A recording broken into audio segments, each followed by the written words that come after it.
ಮಣೇ ನಮಃ. ಸಮಸ್ತ ಶುದ್ಧ ಬ್ರಹ್ಮ ಸ್ವರೂಪರಲ್ಲಿ ಅನಂತ ಅನಂತ ಪ್ರಣಾಮಗಳು.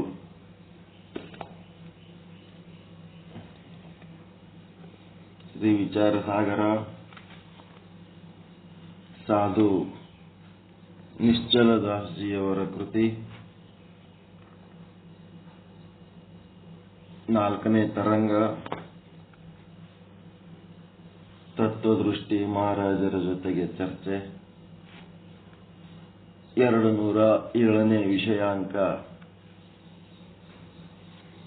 ನೇತ್ರೇಂದ್ರಿಯಕ್ಕೆ ಬ್ರಹ್ಮ ವೇದ್ಯವಾಗುವುದಿಲ್ಲ.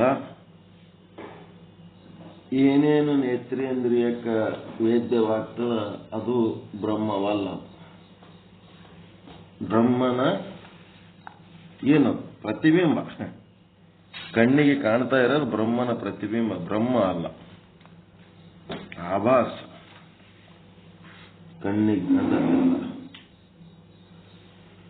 ಮತ್ತೆ 117ನೇ ವಿಷಯಾಂಕ ಇದು ದೋಹ.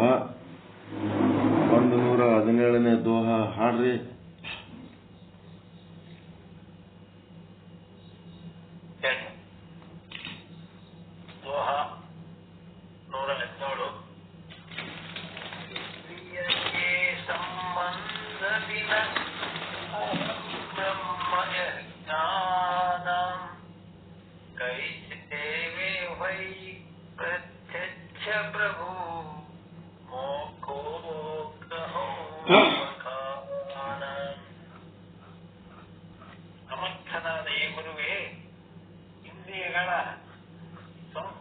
ಸಂಪರ್ಕ ಇಲ್ಲದೆ ನಾನು ಬ್ರಹ್ಮ ಸ್ವರೂಪದಲ್ಲಿರುತ್ತೇನೆ ಎಂಬ ಈ ಜ್ಞಾನದ ಪ್ರತ್ಯಕ್ಷವು ಹೇಗೆ ಆಗುತ್ತದೆ ಎಂಬುದನ್ನ ನನಗೆ ವಿಸ್ತಾರವಾಗಿ ಹೇಳಿರಿ.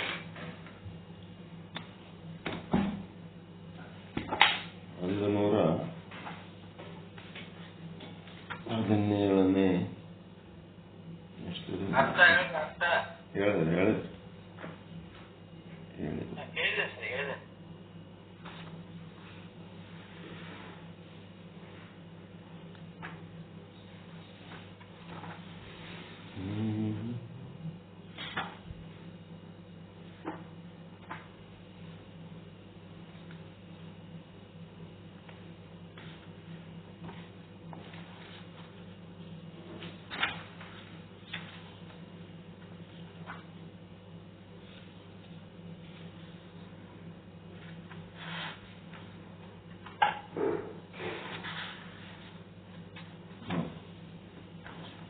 ಇಂದ್ರಿಯ ಸಂಬಂಧವಿಲ್ಲದೆ ಈ ಜ್ಞಾನ ಪ್ರತ್ಯಕ್ಷವಾಗುವುದು ಹೇಗೆ ಸಂಭವಿಸುತ್ತದೆ ಅಂತ ಪ್ರಶ್ನೆ ಹಾಕಿ ಈಗೇನ್ ಮಾಡ್ಯಾರ, ಒಂದೊಂದು ಇಂದ್ರಿಯಕ್ಕೆ ಸಂಬಂಧಪಟ್ಟಂತೆ ವಿಶ್ಲೇಷಣೆ ಮಾಡ್ಕೋತ ಹೋಗ್ತಾ ಇದ್ದಾರೆ.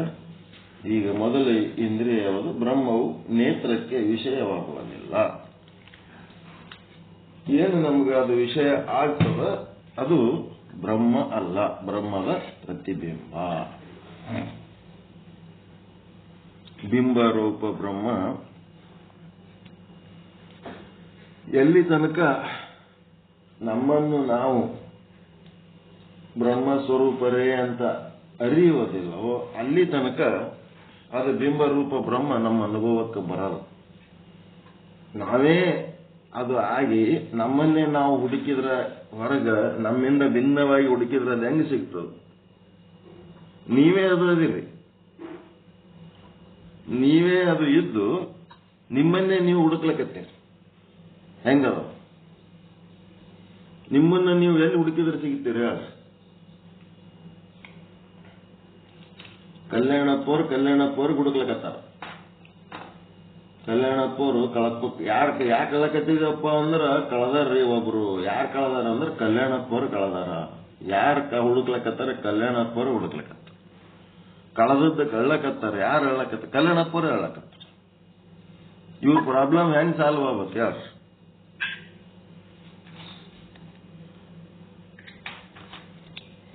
ಇಂದ್ರಿಯದಿಂದ ನಾವೇನು ಅನುಭವಿಸ್ತೀವಿ ಅದೇನದ ನನ್ನಿಂದ ಭಿನ್ನವಾದ ವಸ್ತು ಅದು ಇಂದ್ರಿಯದಿಂದ ಜಡ ವಸ್ತು ಇರ್ಬೋದು, ಅದರದೇನೆ ನಾಮರೂಪಗಳಿರ್ಬೋದು, ಅದರ ವಿಷಯ ಇರ್ಬೋದು, ಅದು ಅನುಭವಕ್ಕೆ ಬರ್ತದೆ. ಅದಕ್ಕೆಲ್ಲದಕ್ಕೂ ಆಧಾರವಾದಂಥದ್ದು ಅನುಭವಿಸುವ ವಸ್ತು, ಅನುಭವಿಸುವ ಚೇತನ, ಅದೇನದ ಎಲ್ಲ ತಾನೇ ಅದ. ತಾನೇ ಇದ್ದು ತನ್ನನ್ನು ತಾನು ಹುಡುಕಿದ್ರೆ ಏನು ಸಿಗ್ತದದು? ಅದಕ್ಕೇನ್ ಮಾಡ್ಯಾರ, ಒಂದೊಂದು ಇಂದ್ರಿಯದಿಂದ ಏನೇನು ಹೆಂಗ ನಾವು ಅನುಭವಿಸ್ತೀವಿ ಅನ್ನೋದು ಹೇಳ್ಕೊತ ಬಂದು ಈಗ ಘಟ ಪಟಾದಿಗಳ ಜ್ಞಾನಕ್ಕ ಮತ್ತೆ ಬ್ರಹ್ಮಜ್ಞಾನಕ್ಕೆ ಇರುವ ವ್ಯತ್ಯಾಸ, ಅದು ಮೂಲ ವಿಷಯಕ್ಕೆ ಬಂದ್ರೆ ಬ್ರಹ್ಮಜ್ಞಾನಕ್ಕೆ ಮತ್ತು ಘಟಪಟಾದಿಗಳ ಜ್ಞಾನಕ್ಕೆ ಇರೋ ವ್ಯತ್ಯಾಸ ಏನದ ಸರಿಯಾಗಿ ತಿಳ್ಕೋರಿ.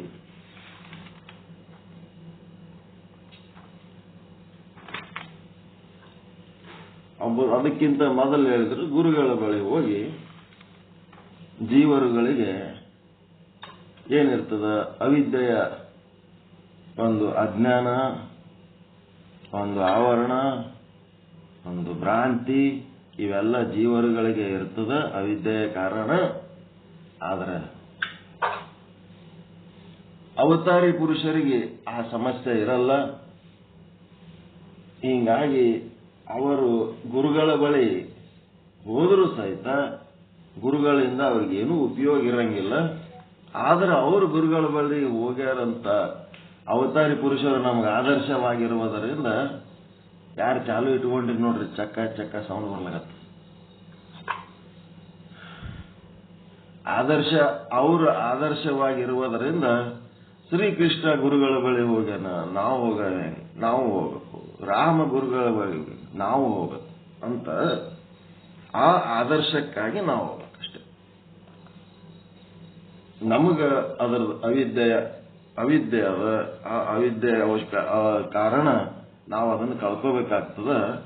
ಆ ಸ್ವರೂಪದ ವಿಸ್ಮೃತಿ ಆ ರಾಮಕೃಷ್ಣಾದಿ ಅವತಾರಿಕರಿಗೆ ಇರುವುದಿಲ್ಲ. ಅದಕ್ಕೆ ಗುರುವಿನ ಬಳಿ ಹೋಗಿ ತದ್ದು ವಿದ್ಯೆ ಪ್ರಣಿಪಾತೇನ ಅಂತಂದ್ರೆ ಗುರುಗಳ ಬಳಿ ಹೋಗಿ ನಮಸ್ಕಾರ ಮಾಡಬೇಕು, ದೀರ್ಘದಂಡ ನಮಸ್ಕಾರ ಮಾಡಬೇಕು. ಮತ್ತೇನ್ ಮಾಡ್ಬೇಕಪ್ಪ ಅಂತಂದ್ರೆ ಅಲ್ಲಿ ಮಾಡೋದು ಗುರುಗಳ ಹತ್ರ ಏನೇನ್ ಮಾಡ್ಬೇಕು, ಜೀವನು ಗುರುಗಳ ಬಳಿಗೆ ಹೋಗಿ ಸಾಷ್ಟಾಂಗ ನಮಸ್ಕಾರ ಮಾಡಬೇಕು. ಒಂದನೇ ಕೆಲಸ. ನಮಸ್ಕಾರ ಮಾಡೋದ್ರಾಗ ನೋ ಕನ್ಸೆಷನ್. ಮತ್ತೇನ್ ಮಾಡ್ಬೇಕು, ಚೆನ್ನಾಗಿ ಪ್ರಶ್ನೆ ಮಾಡ್ಬೇಕು. ನಿಮ್ಗೆ ಏನು ತಿಳಿದಿಲ್ಲ ಅದ್ರ ಬಗ್ಗೆ ಪ್ರಶ್ನೆ ಮಾಡಲೇಬೇಕು. ಆ ಗುರು ಇರೋದೇ ಅದರ ಸಲುವಾಗಿ. ನೀವು ಮತ್ತೆ ಅಲ್ಲಿ ಹೋಗಿ ಊಟ ಮಾಡಿ ಕಾಂಡ ಮಾಡಿ ಆಶೀರ್ವಾದ ಮಾಡಿಸ್ಕೊಂಡು ನಮಸ್ಕಾರ ಮಾಡಿ ಸಾವುಕಾರರಾಗಂತ ಅಂತ ಗುರುಗಳಲ್ಲ, ಶಿಷ್ಯರಲ್ಲ, ಅವೆಲ್ಲ ಲೌಕಿಕ ಮಲಜೀವಿಗಳು ಅಷ್ಟೇ. ಚೆನ್ನಾಗಿ ಪ್ರಶ್ನೆಯನ್ನು ಮಾಡಬೇಕು. ಇದು ಆತ್ಮಜ್ಞಾನಕ್ಕೆ ಸಂಬಂಧಪಟ್ಟ ಕೆಲಸ ಮಾಡಿದರೆ ಅವರಿಗೆ ಗುರು ಶಿಷ್ಯ ಅಂತಾರೆ. ಉಳಿದು ಎಲ್ಲ ಮಲಜೀವಿಗಳು. ಅವು ಬರೇ ಲೌಕಿಕದ್ದೇ ಇರ್ತದ. ರೊಕ್ಕ ರೂಪಾಯಿ ಆಸ್ತಿ ಬಂಗಾರ ಸಾವುಕಾರರಾಗು, ಅಧಿಕಾರರಾಗು, ಎಲೆಕ್ಷನ್ದಾಗ ಆರಿಸಿ ಬಾ, ದೊಡ್ಡ ಹುದ್ದೆ ಬಾ, ದೊಡ್ಡ ನೌಕರಿ ಅಡಿ, ನೀನು ಕಳ್ತನ ಮಾಡು, ನೀನು ಇಡ್ತೀನು, ನನ್ಗೆ ತಿನ್ಸು, ಹಿಂಗೆ ಆರಾಮ್ ಮಜಾ ಮಾಡಿ ಹೋಗಮ್ಮಂತ. ಅವೆಲ್ಲ ವೇಸ್ಟ್. ನೆಕ್ಸ್ಟ್ ಏನಪ್ಪ, ಮೂರನೇದು ಏನ್ ಮಾಡ್ಬೇಕು, ಗುರುವಿನ ಸೇವೆ ಮಾಡ್ಬೇಕು. ಸೇವೆ ಮಾಡೋದಕ್ಕ ಸದಾ ಸಿದ್ಧ. ಅದೊಂದು ಲಾಟ್ರಿ ಟಿಕೆಟ್ ಇದ್ದಂಗೆ. ಯಾರಿಗೆ ಅದು ಸೇವಾ ಭಾಗ್ಯ ಸಿಗ್ತದ ಅದು ಸದಾ ಸಿದ್ಧ ಇರ್ಬೇಕು, ಸೇವೆ ಮಾಡಬೇಕು. ಆವಾಗ ಏನ್ ಮಾಡ್ತಾರ, ಉಪದೇಶ ಮಾಡ್ತಾರ. ಸತ್ಯದರ್ಶಿಯಾದ ಪ್ರಬುದ್ಧ ಸಂತನು ನಿಮಗೆ ಜ್ಞಾನವನ್ನ ನೀಡಬಹುದು. ಈ ರೀತಿ ಮೂರು ಮಾಡಿದಾಗ ನಿಮಗ ಅವಾಗ ಜ್ಞಾನ ಸಿಗಬಹುದು. ಯಾವಾಗ ಸಿಗ್ತದ, ನಿಮ್ಮ ಪುಣ್ಯ ಪಕ್ವವಾದಾಗ, ನಿಮ್ಮ ಅಂತಃಕರಣ ಅದನ್ನ ಪಡ್ಕೋಬೇಕು ಅಂತ ಯಾವಾಗ ಸಿದ್ಧ ಆದಾಗ, ಆವಾಗ ಅಂತ ಗುರು ಸಿಗ್ತಾನ, ಆವಾಗ ಅಂತ ಜ್ಞಾನ ಸಿಗ್ತದ. ಈ ರೀತಿ ಗೀತೆಯಲ್ಲಿ ಹೇಳಿ ತಾನೇ ಗುರುವಿನ ಬಳಿಗೆ ಹೋಗಿ ಶರಣಾಗತನಾಗಿ ವಿದ್ಯಾಭ್ಯಾಸ ಮಾಡದಿದ್ದರೆ ಗೀತೆ ಸುಳ್ಳಾಗುತ್ತದೆ. ಮಹಾತ್ಮರು ಅಲ್ಲಿ ಹೋಗಿ ಗುರುಗಳ ಬಳಿ ಅಧ್ಯಯನ ಮಾಡಲಿಲ್ಲ ಅಂತಂದ್ರೆ ಗೀತೆ ಒಳಗ ಈ ವಾಕ್ಯ ಹೇಳಿದ್ದು ಸುಳ್ಳಾಗ್ಬಿಡ್ತದೆ. ಅದಕ್ಕೆ ಬಸವಣ್ಣವರು ಎರಡು ವಚನಗಳು ಬರ್ದಾರ. ಅವೇ ಎರಡು ವಚನಗಳು ಇವರು ಎರಡರಾಗ ಒಂದು ಯಾವತ್ತು ತಗೋಬೇಕು ಅದು ತಗೊಂಡ್ರ, ಅನುಕೂಲ ಮಾಡ್ಕೊಂಡ್ರ. ಬಸವಣ್ಣವರು ಎರಡು ವಚನಗಳು, ನನಗೆ ಯಾರು ಗುರುಗಳು ತೋರಿಸಿದ್ರು, ನನಗೆ ಯಾರು ಲಿಂಗ ತೋರಿಸಿದ್ರು, ಹಿಂಗೆಲ್ಲ ಅದರ ಅರ್ಥ ಏನಂತಂದ್ರೆ ಗುರುಗಳ ಬಳಿ ಹೋಗಿದ್ದು ನನಗೇನು ಉಪಯೋಗ ಇಲ್ಲ. ವಚನ ಗೊತ್ತದ ಇಲ್ಲ? ಗುರುಗಳ ಬಳಿ ಹೋಗಿ ಸಾಧನೆ ಮಾಡೋದು ನನಗೇನು ಉಪಯೋಗ ಇಲ್ಲ. ಅವತಾರಿ ಪುರುಷ ಬಸವ, ಅವ್ರಿಗೆ ಉಪಯೋಗ ಇಲ್ಲ. ಆದರೂ ಸಹಿತ ಅವರು ಆದರ್ಶಕ್ಕಾಗಿ, ಲೋಕದ ಜೀವಿಗಳ ಆದರ್ಶಕ್ಕಾಗಿ ಅವರು ಗುರುಗಳ ಬಳಿ ಹೋದರು. ಶಿವಪಥ ವರಿವಡೆ ಗುರುಪಥ ಮೊದಲು ಅಂತ ಹೇಳಿದರು. ಇದು ಯಾರ ಸಲುವಾಗಿ ಹೇಳಿದ್ರು?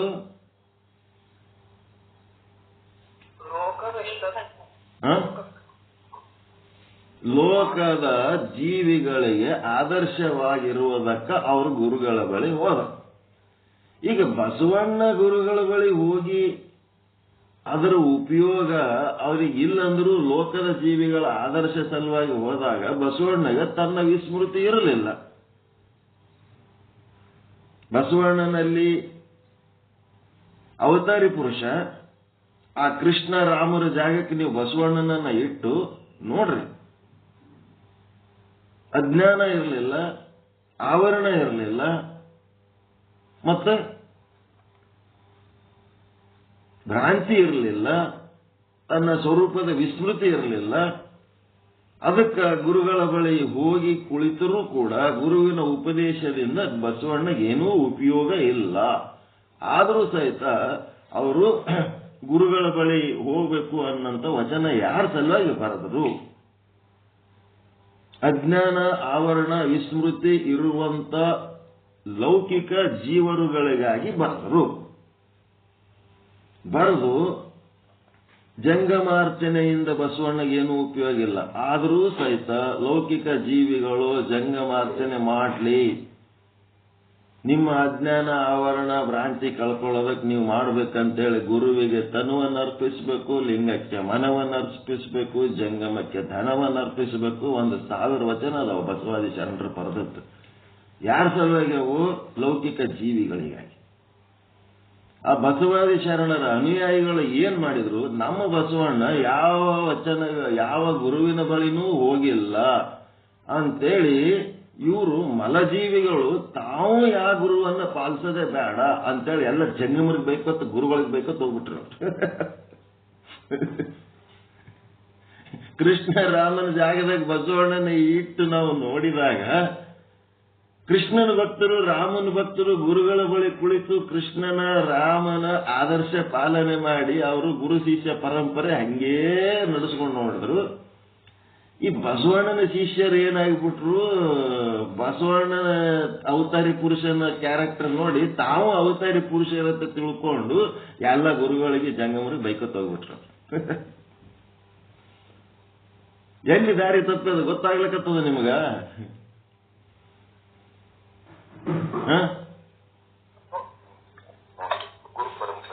ಗುರು ಪರಂಪರೆ ನೆಗರಿಸ್ಬಿಟ್ರು. ಬಸವಣ್ಣಂದು ವಚನ ಅದು ನಿಮಗ್ ಗೊತ್ತದ ಇಲ್ಲ? ವಚನ ಬಸವಣ್ಣವ್ರ ವಚನ ಒಂದದ ನೋಡ, 1 ನಿಮಿಷ ಒಳಗ ಹುಡುಕ್ತೇನೆ, ಸಿಕ್ಕಲ ಸಿಗಲಿಲ್ಲ ಅಂತಂದ್ರೆ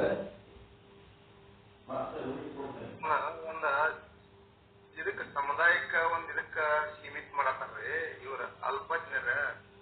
ಆದ್ರ ಅವ್ ಇರೋದು ಬೇರೆ ಸ್ಥಿತಿ, ನೀವು ಹೇಳ್ತಕ್ಕಂಥ ಸ್ಥಿತಿಯಲ್ಲಿ ಅವ್ರದಲ್ರಿ.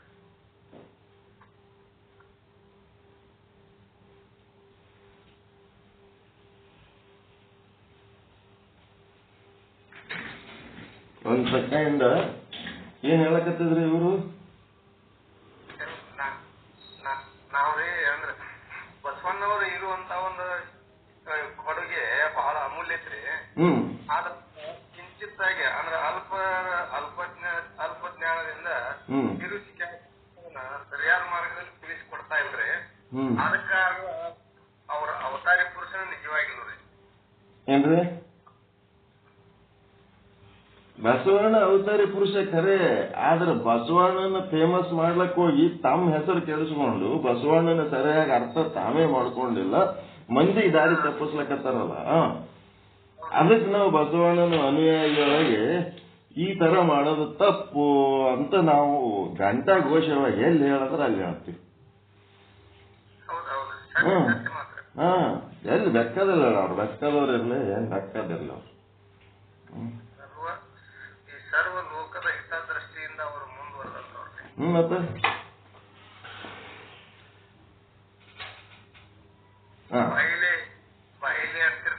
833ನೇ ವಚನ ಇದು. 833 ಪೇಜ್ ನಂಬರ್ 214. Page number 214. ಇದು ಎಂಥದ್ದು? ಬಸವಣ್ಣನವರ ವಚನ ಸಂಪುಟ ಅಂತೇಳಿ ಕರ್ನಾಟಕ ಸರ್ಕಾರದವರು ಪ್ರಿಂಟ್ ಮಾಡಿ ಹಂಚಿದ್ದು ಬುಕ್ ಎಲ್ಲರಿಗೂ ಕೊಟ್ಟಾರ. ಸರ್ಕಾರದ ವತಿಯಿಂದ ಮಾಡಿದ್ದು MM ಕಲಬುರ್ಗಿ ಅವರು ಮಾಡಿದ ಸಂಪಾದನೆ ಏನ್ರಿ.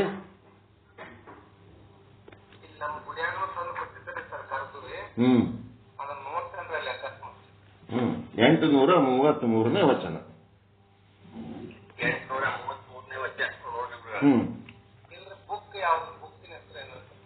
ಬಸವಣ್ಣನವರ ವಚನ ಸಂಪುಟ, ಕನ್ನಡ ಪುಸ್ತಕ ಪ್ರಾಧಿಕಾರ, ಕರ್ನಾಟಕ ಸರ್ಕಾರ, ಬೆಂಗಳೂರು. ಸಮಗ್ರ ವಚನ ಸಂಪುಟ ಅದು 1ನೇ ಬುಕ್ಕೆ. ಸಮಗ್ರ ವಚನ ಸಂಪುಟ, ಬಸವಣ್ಣನವರ ಸಮಗ್ರ ವಚನ ಸಂಪುಟ, ಸಂಪಾದಕರು. ಒಂದು 15 ಬುಕ್ ಅದಾವ, ಅದ್ರಾಗ 14 ಬುಕ್ಕಿನೊಳಗ ವಚನಗಳು ಬರದಾರ. 15ನೇ ಬುಕ್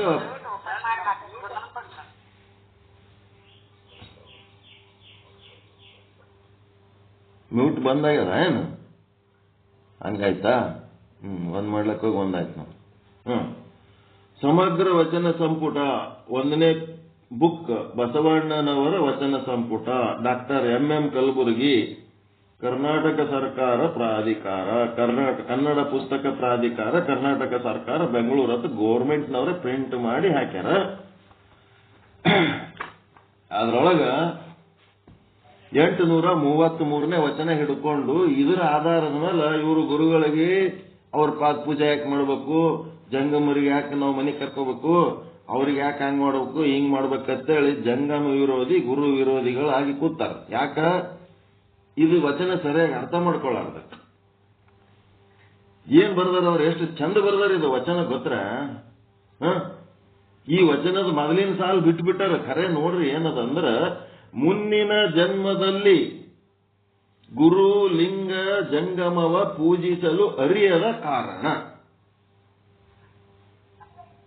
ಮುಂದಿನ ಜನ್ಮದಲ್ಲಿ ಗುರು ಲಿಂಗ ಜಂಗಮವ ಪೂಜಿಸಲು ಅರಿಯದ ಕಾರಣ ಬಹುಜನ್ಮಕ್ಕೆ ತಂದು ಇಕ್ಕಿದೆಯಯ್ಯ. ಬರ್ಕೋರಿ ಇದು ವಚನ. ಮುಂದಿನ ಜನ್ಮದಲ್ಲಿ ಗುರು ಲಿಂಗ ಜಂಗಮವ ಪೂಜಿಸಲು ಅರಿಯದ ಕಾರಣ ಬಹು ಜನ್ಮಕ್ಕೆ ತಂದು ಇಕ್ಕಿದೆಯಯ್ಯ. ನನಗ ಇದು ಪುನರ್ಜನ್ಮ ಯಾಕಾಯ್ತು, ಇಲ್ಯಾಕೆ ನಾ ಹುಟ್ಟಿ ಬಂದೆ, ಇದೇನು ಕರ್ಮ ನಂದು, ಯಾಕೆ ನಾ ಹುಟ್ಟಿ ಬಂದೆ ಅಂದಾಗ ಆ ಪ್ರಶ್ನೆಗೆ ಉತ್ತರ ಕಂಡುಕೋತಾರ ಅವರು. ಹಿಂದಿನ ಜನ್ಮದಾಗ ಗುರು ಲಿಂಗ ಜಂಗಮ ಪೂಜಿಸಲು ಅರಿಯದ ಕಾರಣ, ಅವಾಗ ಪೂಜಿಸ್ಲಕ್ ನಂಗೆ ಗೊತ್ತಿದ್ದೆ. ಈ ಜನ್ಮದಾಗ ಅದ್ಯಾಂಗ ನಾನು ಮತ್ತ ಪುನರ್ಜನ್ಮ ಹೊಂದುತ್ತೀನಿ, ನಾ ಗುರುಲಿಂಗ ಜಂಗಮರ ಸೇವೆ ಪರ್ಫೆಕ್ಟ್ ಆಗಿ ಮಾಡ್ತೀನಿ ಅಂತೇಳಿ ಏನ್ ಮಾಡಿದ್ರು ಬಸವಣ್ಣವರು ಈ ವಚನದೊಳಗ ತಮ್ಮದೊಂದು ಅನುಭವ ಬರದಾರ, ಸ್ವಾನುಭವ. ಏನಾಯ್ತಪ್ಪ ಅಂದ್ರೆ, ಈ ಜನ್ಮದಾಗ ನನಗೇನಾಗ್ಯದ, ನನ್ನ ಪುಣ್ಯ ಜನ್ಮಾಂತರದ ಪುಣ್ಯ ಫಲಿಸಿ ನನ್ನ ಅರಿವು ಏನಾಗ್ಯದ, ಪರಿಪಕ್ವವಾಗಿದ್ದಕ್ಕ ನನ್ನ ಅರಿವು ಏನ್ ಮಾಡ್ಯದ, ಗುರುವಿನ ಬಳಿ ಕರ್ಕೊಂಡೋಗ್ಯದ. ನನಗೆ ಗುರುಪಥವ ತೋರಿದವರು ಯಾರು? ಪ್ರಶ್ನೆ ಹೆಂಗದ, ನನಗೆ ಗುರುಪಥ ತೋರಿದವರು ಯಾರು? ಮತ್ತೆ ನನಗೆ ಲಿಂಗಪಥವ ತೋರಿದವರು ಯಾರು? ನನಗೆ ಜಂಗಮ ಪಥವ ತೋರಿದವರು ಯಾರು? ಪಾದೋದಕ ಪ್ರಸಾದ ಪಥವ ತೋರಿದವರು ಯಾರು?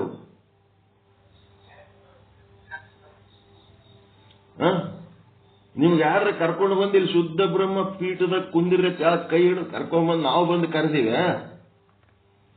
ನಿಮ್ಮ ಈ ಪೀಠಕ್ಕೆ ಬಂದು ಸೇರಿದ ಮೇಲೆ ಎಷ್ಟೋ ವರ್ಷದ ಮೇಲೆ ಮುಖ ನೋಡಿ ಒಬ್ರದೊಬ್ರು. ನಿಮ್ಮ ಈಶ್ವರನೇ ಕೃಪೆ ಮಾಡಿ ನಿಮಗೆ ಗುರು ಕೃಪೆ ಮಾಡಿ ಕರ್ಕೊಂಡ್ಬಂದು ಇಷ್ಟನ ಇಲ್ಲೋ ಕುಂದಿರ್ಸನ ಇಲ್ಲ. ಇದೆಲ್ಲ ತೋರಿದವರು ಯಾರು ಅಂದ್ರ ಆ ತೋರುವ ಮನವೇ ನೀವೆಂದರಿತೆ. ಪರಮಾತ್ಮ ನೀನೇ ನನ್ನ ಮನಸ್ಸಾಗಿ ಬಂದು ಕರ್ಕೊಂಡ್ಬಂದು ಇಲ್ಲಿ ಕುಂದಿರಿಸಿದಿ. ಆ ತೋರುವ ಮನವೇ ನೀವೆಂದರಿತೆ. ನೀವಂದ್ರೆ ಯಾರು? ಕೂಡಲ ಸಂಗಮನಾಥ. ಎನಗಿನ್ನಾವ ಭವವಿಲ್ಲ ಕೂಡಲ ಸಂಗಮ ದೇವ.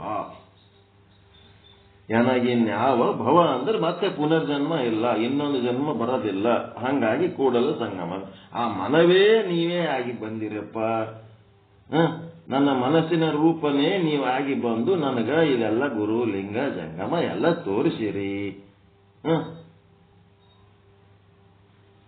ಈಗ ಅಕ್ಕನಾಗಮ್ಮಗ ರೇಣುಕರ ಪರಂಪರೆಯವರು ಅವರೇನು ಇವ್ರು ರೇವಣ ಸಿದ್ಧ ರಟ್ಟಕಲ್ಲ ರೇವಣ ಸಿದ್ಧರು ಅಕ್ಕನಾಗಮ್ಮಗ ದೀಕ್ಷೆ ಕೊಟ್ರು. ಇಲ್ಲಿ ಬುಕ್ನಾಗ ಪಕ್ಕ ಬರೆದದ್ದೇ ಶ್ರೀ ಅಭಿನವ ರೇವಣ ಸಿದ್ಧ ಶಿವಾಚಾರ್ಯರು ಕೊಟ್ರು.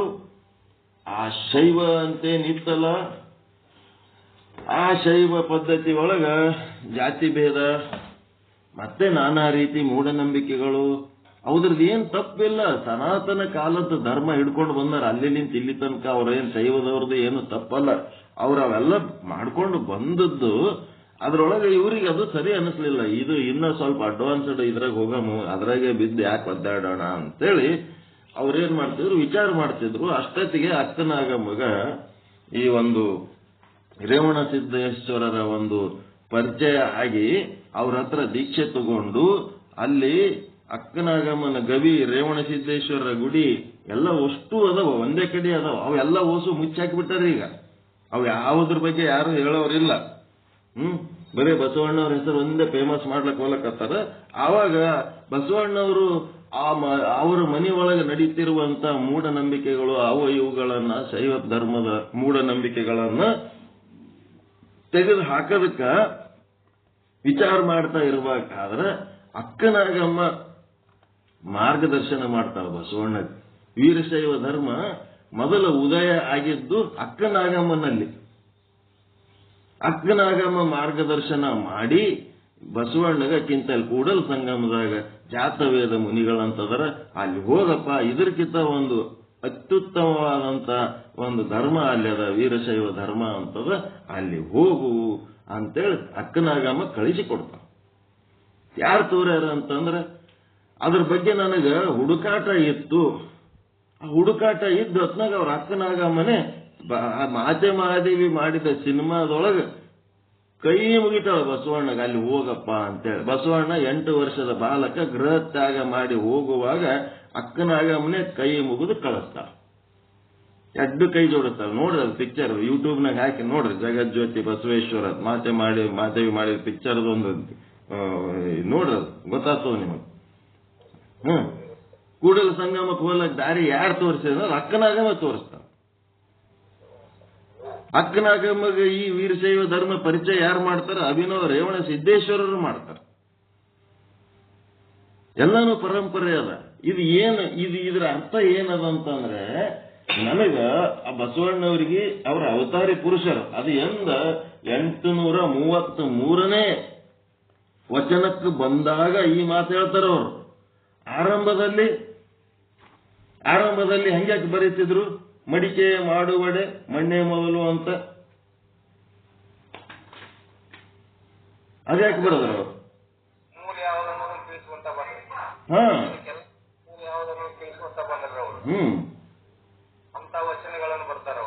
ಮತ್ತೆ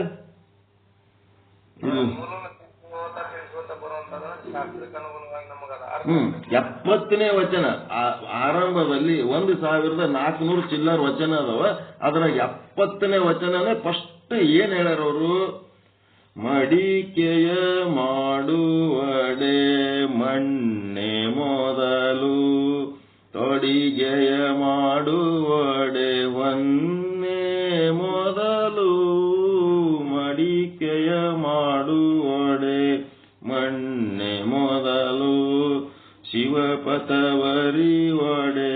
ಗುರುಪಥ ಮೊದಲು ಶಿವಪಥವರಿವಡೆ ಗುರುಪಥ ಮೊದಲು ಕೂಡಲ ಸಂಗಮ ದೇವರ ನರಿವಡೆ ಕೂಡಲ ಸಂಗಮ ದೇವರ ನರಿವಡೆ ಶರಣರ ಸಂಗವೇ ಮೊದಲು ಮೊದಲು.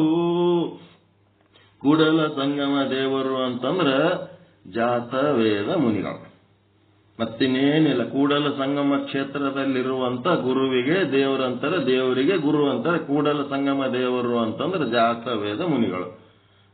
ಮತ್ತೆ ಜಗದಗಲ ಮುಗಿಲಗಲ ಇರುವಂತ ಬ್ರಹ್ಮಚೇತನ, ಮತ್ತೆ ತನ್ನ ಅಂತಃಕರಣದಲ್ಲಿರುವಂತ ಕೂಟಸ್ಥ ಚೇತನ, ಇದೆಲ್ಲ ಒಟ್ಟು ಕೂಡಲ ಸಂಗಮ ದೇವನೇ. ಹಿಂಗಾಗಿ ಗುರು ಶಿವ ಎಲ್ಲ ಇದು ತಿಳ್ಕೋಬೇಕಾದ್ರೆ ಶರಣರ ಸಂಘ, ಸಜ್ಜನರ ಸಂಘದಾಗ ಇದ್ದಾಗಲೇ ಒಬ್ಬ ಗುರು ಅಂತ ಸಿಗ್ತಾನ. ಗುರುವಿನ ಬಳಿ ಹೋಗ್ಬೇಕಂತೇಳಿ ನಮಗೆ ಇಚ್ಛೆ ಆಗ್ತದೆ. ಹಿಂಗಾಗಿ ಆ ಇಚ್ಛೆಯಿಂದ ನಾನು ಗುರುವಿನ ಬಳಿ ಹೋದ್ನಪ್ಪ ಅಂತೇಳಿ ಇವರು ಶಿವಪಥ ವರಿವಡೆ ಗುರುಪಥ ಮೊದಲು ಅಂತ ಹೇಳಿಕೆ ಬರೀಲಿಕ್ಕೆ ಸಾಧ್ಯ. ಯಾಕಾಯ್ತು? ಅದರ ಸತ್ಯತೆಗಳನ್ನು ತಿಳ್ಕೊಂಡು ಇದು ಯಾಕೆ ಬರೆದ್ರು? ಲೌಕಿಕ ಜೀವಿಗಳಿಗೆ ಒಂದು ಆದರ್ಶವಾಗಿ ಇರ್ಬೇಕಂತೇಳಿ ಬರೆದ್ರು. ರಾಮ ಕೃಷ್ಣರ ಜಾಗದೊಳಗ ಬಸವಣ್ಣನ ಇಟ್ಟು ನೋಡಿದ್ರೆ ಬಸವಣ್ಣನ ಅವತಾರಿ ಪುರುಷನೇ. ಆ ಗುರು ಲಿಂಗ ಜಂಗಮ ಯಾವುದರಿಂದಲೂ ಅವ್ರಿಗೆ ಉಪಯೋಗ ಇಲ್ಲ. ಅವ್ರಿಗೆ ಅವತಾರಿ ಪುರುಷರಿಗೆ ಯಾವ ಅವ್ರಿಗೆ ಬೇಕಾಗಿಲ್ಲ. ಆದರೂ ಸಹಿತ ಲೌಕಿಕ ಜೀವಿಗಳಿಗಾಗಿ ಲಿಂಗ ಹಿಡಿದ್ರು. ನಾವು ಲಿಂಗ ಹಿಡ್ಕೊಂಡು ಕುಂದಿರ್ಲಿ. ಅವರು ಜಂಗಮ ಸೇವೆ ಮಾಡಿದ್ರು, ನಾವು ಜಂಗಮ ಸೇವೆ ಮಾಡಲಿ. ನಮ್ಮೊಳಗಿರುವ ಅಜ್ಞಾನ ಮತ್ತೆ ಏನೋ ಆವರಣ ಮತ್ತೆ ಭ್ರಾಂತಿ ಕಳ್ಕೊಳ್ಳಕ್ಕ ನಮ್ಮ ಆದರ್ಶಕ್ಕಾಗಿ ಅವರವೆಲ್ಲ ಮಾಡಿದರು. ಸತ್ಯ ತಿಳಿತ ರಾಮಕೃಷ್ಣರ ಕಥೆ ಹೇಳಿಕೆ ನಾವು ರಾಮಕೃಷ್ಣರ ಮಟ್ಟಿಗೆ ಬಿಟ್ರೆ ನಮ್ಮದು ಮನ್ಯಾಗ ಒಂದು ಅವತಾರಿ ಪುರುಷ ಬಸವ ಅದನ್ನಲ್ಲ, ರೇಣುಕಾದಿ ಪಂಚಾಚಾರ್ಯರು ಅದರಲ್ಲ.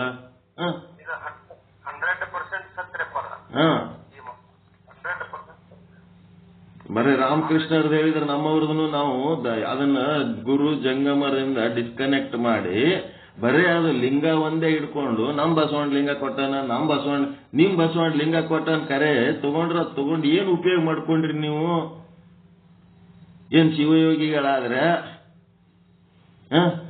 ಏನಾರ ಮೋಕ್ಷ ಮಾಡ್ಕೊಂಡ್ರೆ, ಪರಮಾನಂದ ಪ್ರಾಪ್ತಿ ಮಾಡ್ಕೊಂಡ್ರೆ, ಸರ್ವ ದುಃಖ ನಿವೃತ್ತಿ ಮಾಡ್ಕೊಂಡ್ರೆ ನಿಮ್ದು ತಲೆ ಕೆಡಿಸ್ಕೊಂಡಿರಿ, ಮಂದಿದು ತಲೆ ಕೆಡಿಸ್ಲಕತ್ತೀರಿ. ಸರಿಯಾಗಿ ವಚನದ ಅಧ್ಯಯನ, ಸಮಗ್ರ ವಚನ ಸಂಪುಟದ ಒಳಗಿಂದ ಎಲ್ಲಾ ವಚನಗಳನ್ನ ಸರಿಯಾಗಿ ಅರ್ಥ ಮಾಡ್ಕೊಳ್ರಿ. ಅದೇ ವಚನದೊಳಗೆ ನನಗೆ ಗುರುಪಥವ ತೋರಿದವರಾರು, ಲಿಂಗ ಪಥವ ತೋರಿದವರಾರು, ಆ ತೋರಿದ ಅರಿವೇ ನೀವೇನ್ ಅರಿತೆ ಅಂತ ಹೇಳಿಕೆ ಕೆಳಗಿನ ವಚನಗಳು ಅಷ್ಟೇ ಹಿಡಿದ್ರಿ.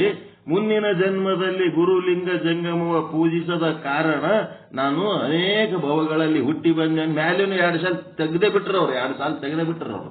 ಅವು ಬಿಟ್ಟು ಹೇಳ್ತಾರ. ಗುರು ಜಂಗಮರು ಬಿಟ್ಟು ಇವ್ರೇನು ಅವತಾರಿ ಪುರುಷರಾಗ್ಯಾರೇನ್ರಿ ಇವರೆಲ್ಲರೂ ಕೂಡಿ ಬಸವಣ್ಣವ್ರಂಗ?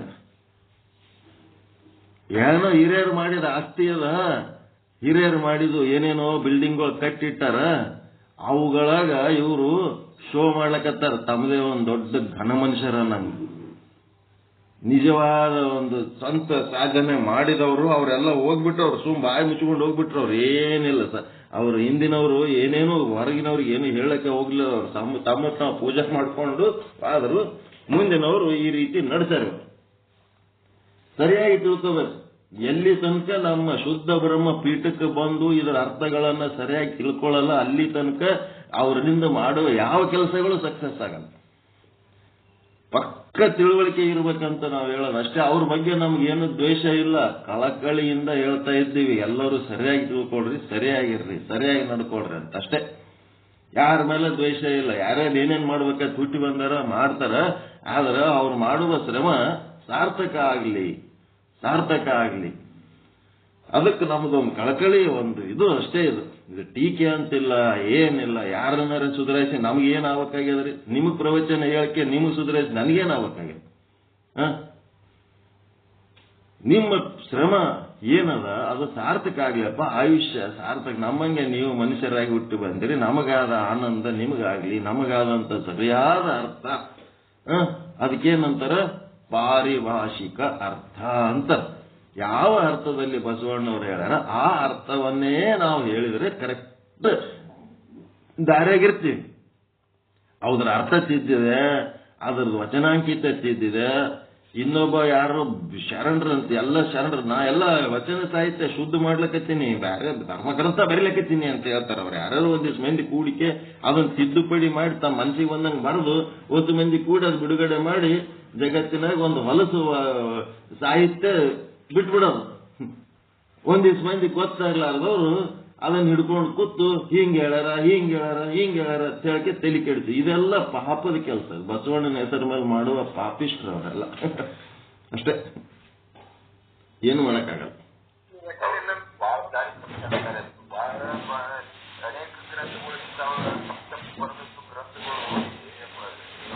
ವಚನ ಸಾಹಿತ್ಯ ಹೊಲಸು ಮಾಡಿದಷ್ಟು ಮತ್ತಿನ್ ಯಾವ ಸಾಹಿತ್ಯನೂ ಹೊಲಸು ಮಾಡಿಲ್ಲ ಜಗತ್ತಿನೊಳಗೆ. ಇದರಷ್ಟು ಹೊಲಸು ಯಾವುದು ಮಾಡಿಲ್ಲ. 12ನೇ ಶತಮಾನದ ವಚನ ಸಾಹಿತ್ಯ 21ನೇ ಶತಮಾನಕ್ಕೆ ಬರೋದ್ರಾಗೆ ಸಿಕ್ಕವರೆಲ್ಲ ತಮ್ಮಷ್ಟಕ್ಕೆ ತಾವೇ ದೊಡ್ಡ ಶರಣರತ್ತೇಳಿ ತದ್ವ ವಿಶ್ಲೇಷಣೆ ಮಾಡಿ ಹೊಲಸಿಡ್ತಾರೆ.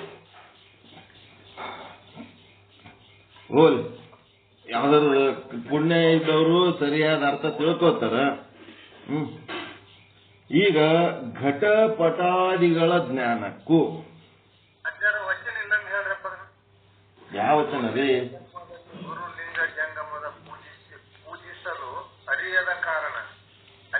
ಮುಂದಿನ ಜನ್ಮದಲ್ಲಿ ಗುರು ಲಿಂಗ ಜಂಗಮವ ಪೂಜಿಸಲು ಅರಿಯದ ಕಾರಣ.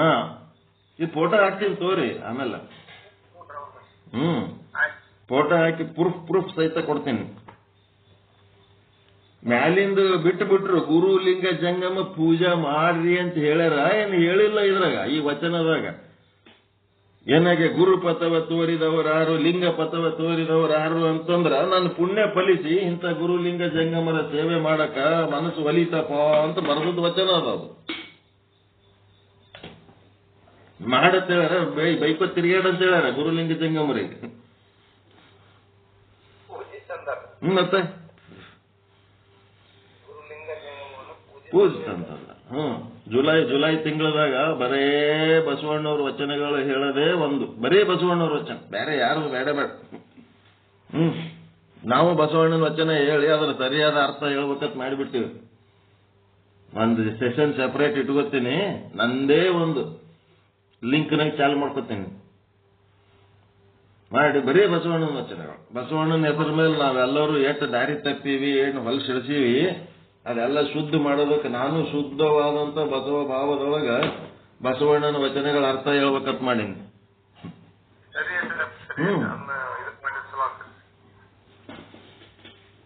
25,000 ವಚನಗಳದಾವ. ಎಲ್ಲ ವಚನ ಸಂಪುಟದ ಹುಳ ನಾವು. ಯಾವ ವಚನ ಎಲ್ಲಿ ಅದಂತೇಳಿ ಯಾವಾಗ ಬೇಕು ಅವಾಗ ಹುಡುಕಿ ತೆಗಷ್ಟು ಬಂದದ. ಆದ್ರೆ ಅವ್ರನ್ನೆಲ್ಲ ಸರ್ಕಸ್ ನೋಡಿ ಎಂತ ಹುಚ್ಚರ ಕೆಲಸ ಮಾಡ್ಲಕತ್ತಾರಪ್ಪ ಅನ್ನಿಸ್ತು. ಇರ್ಲಿ, ಏನಕ್ಕೆ ನಾವು ಮುಂದೆ ಹೋಗೋಣ ಬರ್ರಿ. ಘಟಪಟಾದಿಗಳ ಜ್ಞಾನಕ್ಕೂ ಮತ್ತು ಬ್ರಹ್ಮಜ್ಞಾನಕ್ಕೂ ಇರುವ ವ್ಯತ್ಯಾಸ. ಈ ವಿಚಾರ ಸಾಗರ ಯಾರು ತಿಳ್ಕೊತೀರಿ ಎಲ್ಲ ನಿಮಗೆ ಸರಿಯಾದ ಜ್ಞಾನ, ಸರಿಯಾದ ಮಾರ್ಗ.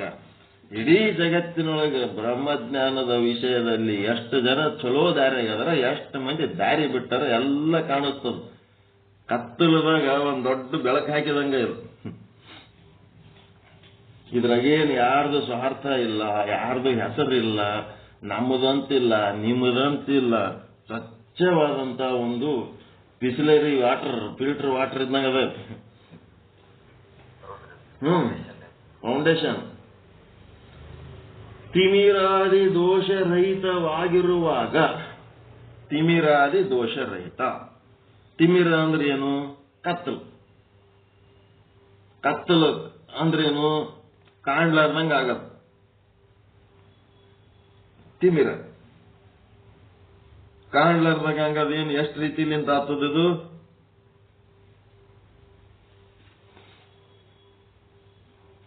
ಕಾಣ್ಲಾರ್ದಂಗ ಆಗದ ಎಷ್ಟು ರೀತಿಲಿಂದ ಆಗ್ತದ? ಏನೇ ಹೆಂಗ್ರಿ? ಅಂಧತ್ವದಿಂದ ಕಾಣ್ಲಾರ್ದಂಗ ಆಗ್ತದ.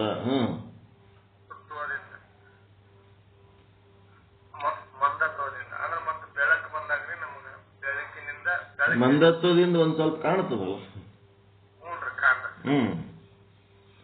ಕಾಣ್ಲಾರ್ದಂಗ ಆಗೋದಕ್ಕ ಒಂದು ಹೊರಗಿನ ಬೆಳಕು ಬೇಕು. ಹೊರಗಿನ ಬೆಳಕ ಇಲ್ಲ ಅಂದ್ರೆ ಕಾಣಂಗಿಲ್ಲ. ಸೂರ್ಯನ ಬೆಳಕು, ದೀಪದ ಬೆಳಕು, ಚಂದ್ರನ ಬೆಳದಿಂಗಳು ಮತ್ತೇನಾರೇ ಬೆಳಕು ಇದ್ರೆ ವಸ್ತುಗಳು ಜಗತ್ ಕಾಣ್ತಾವ. ಇಡೀ ಜಗತ್ತು ಕತ್ತಲ್ದಾಗದ. ಇದು ಡಾರ್ಕ್.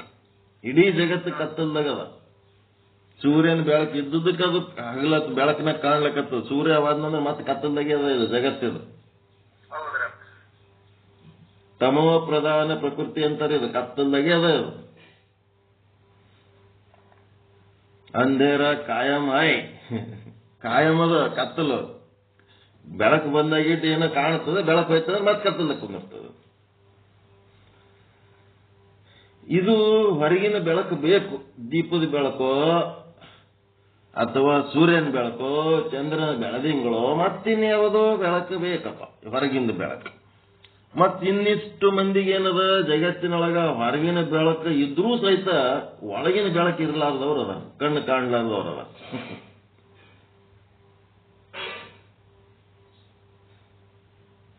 ಒಂದು ಘಟ ಆದ, ಆ ಘಟ ಕಾಣಬೇಕಾದ್ರೆ ಹೊರಗಿನ ಬೆಳಕು ಬೇಕು, ಮತ್ತೆ ತನ್ನ ಕಣ್ಣನ್ನು ಕಾಣ್ತಿರ್ಬೇಕು. ಕಣ್ಣೇ ಕಾಣಲಿಲ್ಲ ಅಂದ್ರೆ ಹೊರಗಿನ ಬೆಳಕಿದ್ರೆ ಏನ್ ಮಾಡ್ಬೇಕು? ವಚನ ಅದ, ಬಸವಣ್ಣವ್ರ ವಚನ ಅದ. ಕುರುಡನ ಮುಂದ ಎಂತ ದೃಶ್ಯಗಳು ತಂದು ಬೆಳಕು ಹಾಕಿದ್ರೆ ಅವನಿಗೆ ಏನ್ ಕಾಣಿಸ್ತದ? ಕುರುಡನ ಮುಂದ ಯಾವ ದೃಶ್ಯಗಳು ತಂದ್ರ ಅವನ ಕಣ್ಣೆದ್ರೆ ಇಟ್ರೆ ಅವನಿಗೆ ಏನ್ ಕಾಣಿಸ್ತದ? ಕಿವುಡನ ಮುಂದ ಪಂಚ ಮಹಾವಾದ್ಯಗಳು ಬಾರಿಸಿದ್ರೆ ಅವನಿಗೆ ಏನ್ ಕೇಳಿಸ್ತದ ಅಂತೇಳಿ ಈ ಪಂಚ ಜ್ಞಾನೇಂದ್ರಿಯಗಳಿಗೆ ಘಟಪಟಾದಿಗಳ ಜ್ಞಾನ ಆಗ್ಬೇಕಾದ್ರೆ ಒಳಗೆ ಇಂದ್ರಿಯದೊಳಗೂ ಬೆಳಕಬೇಕು, ಮತ್ತು ಹೊರಗೆ ಜಗತ್ತಿನೊಳಗೂ ಬೆಳಕಬೇಕು. ಈ ಒಳಗೆ ಇಂದ್ರಿಯದಾಗ ಬೆಳಕಿಲ್ಲ, ಬರೀ ಹೊರಗಿನ ಬೆಳಕಾದ, ಅಥವಾ ಒಳಗೆ ಇಂದ್ರಿಯಗಳೆಲ್ಲ ಕಣ್ಣು ನೋಡ್ಲಕ್ಕ, ಕಿವಿ ಕೇಳಕ್ಕ ಎಲ್ಲ ಸಶಕ್ತದವ, ಆದ್ರೆ ಹೊರಗಿನ ಬೆಳಕಿಲ್ಲ ಅಂತ ಅಂದ್ರೆ ಇದಕ್ಕೆ ತಿಮಿರಾದಿ ದೋಷ ಅಂತಾರೆ. ತಿಮಿರ ದೋಷ. ಒಂದು ಇಂದ್ರಿಯದ ಅಶಕ್ತತೆ, ಇನ್ನ ಒಂದು ಹೊರಗಿನ ವಿಷಯಗಳ ಅಶಕ್ತತೆ. ಹೌದಾ? ಇದು ಘಟಪಟಾದಿಗಳ ಜ್ಞಾನಕ್ಕೂ ಮತ್ತು ಬ್ರಹ್ಮ ಜ್ಞಾನಕ್ಕೂ ಇರುವ ವ್ಯತ್ಯಾಸ ಅಂದ್ರೇನು? ತಿಮಿರಾದಿ ದೋಷ ರಹಿತವಿರುವಾಗ ಆ ದೋಷಗಳು ಇರಬಾರ್ದು. ಕಣ್ಣನ್ನು ಕಾಣಿಸ್ತಿರ್ಬೇಕು, ಹೊರಗೆ ಬೆಳಕನ್ನು ಇರಬೇಕು. ಅದು ಇತ್ತು ಅಂದ್ರೆ ದೋಷ ರಹಿತ. ಅವೆರಡರಾಗ ಒಂದು ಇದ್ದಿದ್ದಿಲ್ಲ, ಕಣ್ಣು ಕಾಣ್ತಿದ್ದಿಲ್ಲ, ಬೆಳಕದ, ಬೆಳಕಿಲ್ಲ, ಕಣ್ಣು ಕಾಣ್ತವ ಅಂತಂದ್ರೆ ಅದು ತಿಮಿರಾದಿ ದೋಷ. ತಿಮಿರಾದಿ ದೋಷ ರಹಿತವಾಗಿರುವಾಗ, ಲುಪ್ತ ಪ್ರಕಾಶದ ಸಹಿತವಾಗಿರುವಾಗ, ಲುಪ್ತ ಪ್ರಕಾಶ ಅಂತಂದ್ರೆ ಅಲುಪ್ತ ಪ್ರಕಾಶ, ಲುಪ್ತ ಪ್ರಕಾಶ. ಅಲುಪ್ತ ಪ್ರಕಾಶ ಅಂತಂದ್ರ ಈ ಹೊರಗಿನ ಬೆಳಕಿರ್ಬೋದು, ಇಲ್ಲದೆ ಇರಬಹುದು, ಒಳಗಿನ ಬೆಳಕಿರ್ಬೋದು, ಇಲ್ಲದೆ ಇರಬಹುದು. ಕತ್ತಲಾಗುನ ನಿಮ್ಗೇನು ತಿಳಿಲಾರ್ದಂಗ ಆಗ್ತದೆ. ಏನೇನಾರ ಒಳಗೆ ತಿಳಿಯಂತದ ಒಂದು ತಿಳುವಳಿಕೆ ಇರೋಂಥ ಚೈತನ್ಯ ಅದೆಲ್ಲ ನಿಮ್ಮೊಳಗೆ. ಅದು ಏನದ? ಅಲುಪ್ತ ಪ್ರಕಾಶ. ಬೆಳಕು ಇರಬಹುದು, ಇಲ್ಲದೆ ಇರಬಹುದು, ಕಣ್ಣು ಕಾಣ್ತಿರ್ಬೋದು, ಕಾಣದೇ ಇರಬಹುದು. ಇದು ಚೈತನ್ಯ ಏನದ? ಅಲುಪ್ತ ಪ್ರಕಾಶ. ಅವ್ಯವಿಚಾರಿ ಅಂತಾರೆ ಇದಕ್ಕೆ. ಎಲ್ಲಾ ಕಾಲದಲ್ಲಿ ಇರುವಂತಹದ್ದು ಅಲುಪ್ತ ಪ್ರಕಾಶ ನಿಮ್ಮೊಳಗಿರೋದು. ಇದು ಲುಪ್ತ ಪ್ರಕಾಶ ಅನ್ನೋದು ಹೆಂಗದಂತಂದ್ರೆ, ಈಗ ಸೂರ್ಯನ ಬೆಳಕದ, ಬೆಳಿಗ್ಗೆ ಬರ್ತದ, ನಸಿಕ್ನಾಗ 3:30 ಸುಮಾರಿಗೆ ಅದು ಬೆಳಕು ಹಾಕ್ಲಕ್ ಚಾಲು ಆಗಿ ಮಧ್ಯಾಹ್ನ 12 ಗಂಟೆಗೆ ಫುಲ್ ಪ್ರಖರ ಆಗ್ತದ. ಮತ್ 12 ಆದ್ಮೇಲೆ ತಲೆ ಮೇಲೆ ಸೂರ್ಯ ಬಂದಾಗ 12 ಹತ್ತಿಟ್ಟಾರ ಮತ್ತೆ ನಿಧಾನವಾಗಿ ಸೂರ್ಯ ಚೇಂಜ್ ಹಾಕೋತ್ ಹೋಗ್ತಾನ. ಮತ್ತ ಉದಯದಿಂದ ಅಸ್ತ ಆಗ್ತಾನ. ಉದಯ ಅಸ್ತಮಾನ ನಿರಂತರವಾಗಿ ನಡೀತದ 12 ತಾಸಿನಾಗ. ಮತ್ 12 ತಾಸು ಅಸ್ತವಾಗೇ ಇರ್ತಾನ. ಅಂದ್ರೆ ಏನಾಯ್ತು, ಇಲ್ಲಿ ಉದಯ ಅಸ್ತ ಇವೆರಡರ ಮಧ್ಯೆ ಹೆಚ್ಚಾಗೋದು ಕಡಿಮೆ ಆಗೋದು ನಡೆದದು. ಹೆಚ್ಚು ಕಡಿಮೆ ಆಗಿ ಹಂಗೋ ಒಂದು ಬೆಳಕು ಇರ್ತದಲ್ಲ, ಅದು ಇರೋದಕ್ಕೆ ಏನಂತಾರ, ಹಗಲಂತಾರ. ಪೂರ್ತಿ ಅಸ್ತವಾದಂತ ಒಂದು ಸ್ಥಿತಿಗೆ ಏನಂತಾರ, ರಾತ್ರಿ ಅಂತಾರ. ಹಗಲು ಸೂರ್ಯನ ಬೆಳಕಾದ, ರಾತ್ರಿ ಇಲ್ಲ. ಬೆಳಿಗ್ಗೆ ಸೂರ್ಯನ ಬೆಳಕು ಮಂದವಾಗ್ಯದ, ಮಧ್ಯಾಹ್ನ ಪ್ರಖರವಾಗ್ಯದ, ಮತ್ತೆ 10 ಮಣಿಗೆ ಮಂದವಾಗಿ ಅಸ್ತವಾಗಿ ಹೋಗ್ತದೆ. ಅಂದ್ರೆ ಅದು ಹೆಚ್ಚು ಕಡಿಮೆ ಆಗ್ತದೆ. ಹೆಚ್ಚು ಕಡಿಮೆ ಆಗುವ ಬೆಳಕು, ಒಮ್ಮೆ ಇರುವ ಬೆಳಕು, ಒಮ್ಮೆ ಇಲ್ಲದಿರುವ ಬೆಳಕು. ನಿಮ್ಮ ಮನೆಯೊಳಗಿಂದ ದೀಪನು ಹಂಗೆ ಅದ ಇಲ್ಲ, ಎಣ್ಣೆ ಹಾಕ್ತಿರಿ, ಒಂದೀಟ ಎಣ್ಣೆ ಹಾಕ್ತಿರಿ. ನೀವು ಕರ್ಕೊಂಡು ತಿಲ್ಲಕ್ ಬೇಕಾದಟ್ಟು ಎಣ್ಣೆ ಹಾಕೋತೀರಿ, ಇಟ್ಟು ಬೇಕಾದ್ರೆ ಇಟ್ಟಾಗಲೇ ಎಣ್ಣೆ ಹಾಕೋತೀರಿ ಹಂಚಿನಾಗ.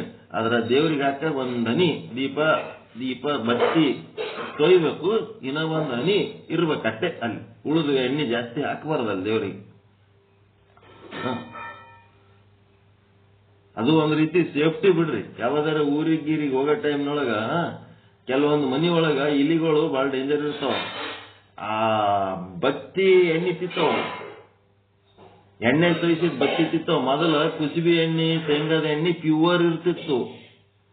ಆವಾಗ ಅವು ಏನ್ ಮಾಡ್ತಿದ್ದು, ಅದು ಎಣ್ಣೆ ತಿಂತಿದ್ದು, ಎಣ್ಣೆಯಾಗಿ ತೊಯ್ಸಿದ ಬತ್ತಿ ತಿಂತಿದ್ದು. ಅವು ಮೊದಲ ಇಲಿಗಳು ಹಂಗ್ ಮಾಡಿ ಏನ್ ಮಾಡ್ತಿದ್ದು ಅಂತಂದ್ರ, ಆ ಬತ್ತಿ ಬೆಂಕಿ ಸಮೇತ ಇರುವಾಗ ಅದನ್ನ ಎಳೆದಾಡ್ತಿದ್ದು ಆರಿಸ್ಬೇಕಂತೇಳಿ. ಅದು ಬೆಂಕಿ ಹೋಗಿ ಮನ್ಯಾಗ ಯಾವದೋ ಕಟ್ಟಿಗೆಗೆ ಹಚ್ಚಿ ಇಲಿಗಳಲ್ಲಿಂತ ಮನೆ ಸುಟ್ಟದ್ದು ಉದಾಹರಣೆಗಳದಾವ. ಹಿಂಗಾಗಿ ಎಲ್ಲರೇ ಮನ್ಯಾಗ ಇರ್ತಿದ್ರಿ ಅಂದ್ರೆ ದೀಪ ಹಚ್ಬೇಕು ಅಂತ, ಎಲ್ಲರೇ ಹೊರಗೆ ಹೋಗ್ಬೇಕಾದ್ರೆ ದೀಪಕ್ಕೆ ಎಣ್ಣೆ ಬಹಳ ಹಾಕಬೇಡ್ರಿ.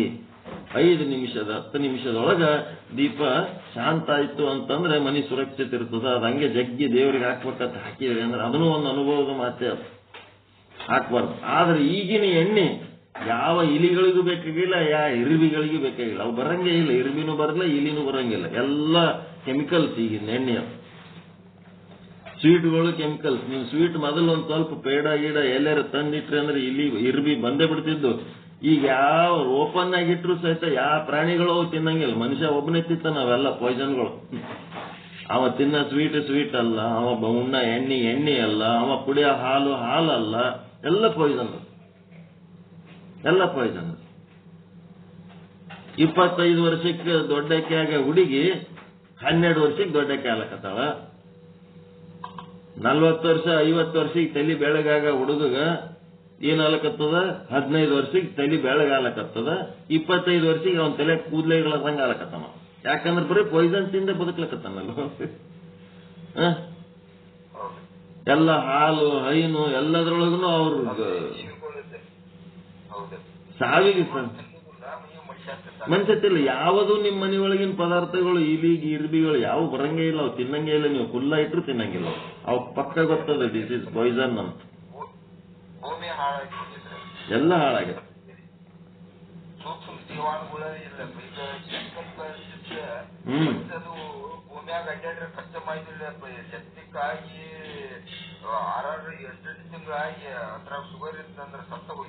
ಹೌದು ಹೌದು. ನಮ್ಮ ಅತ್ತಿ ಗಂಡ ಹಂಗೆ ಹೋಗ್ಬಿಟ್ಟ.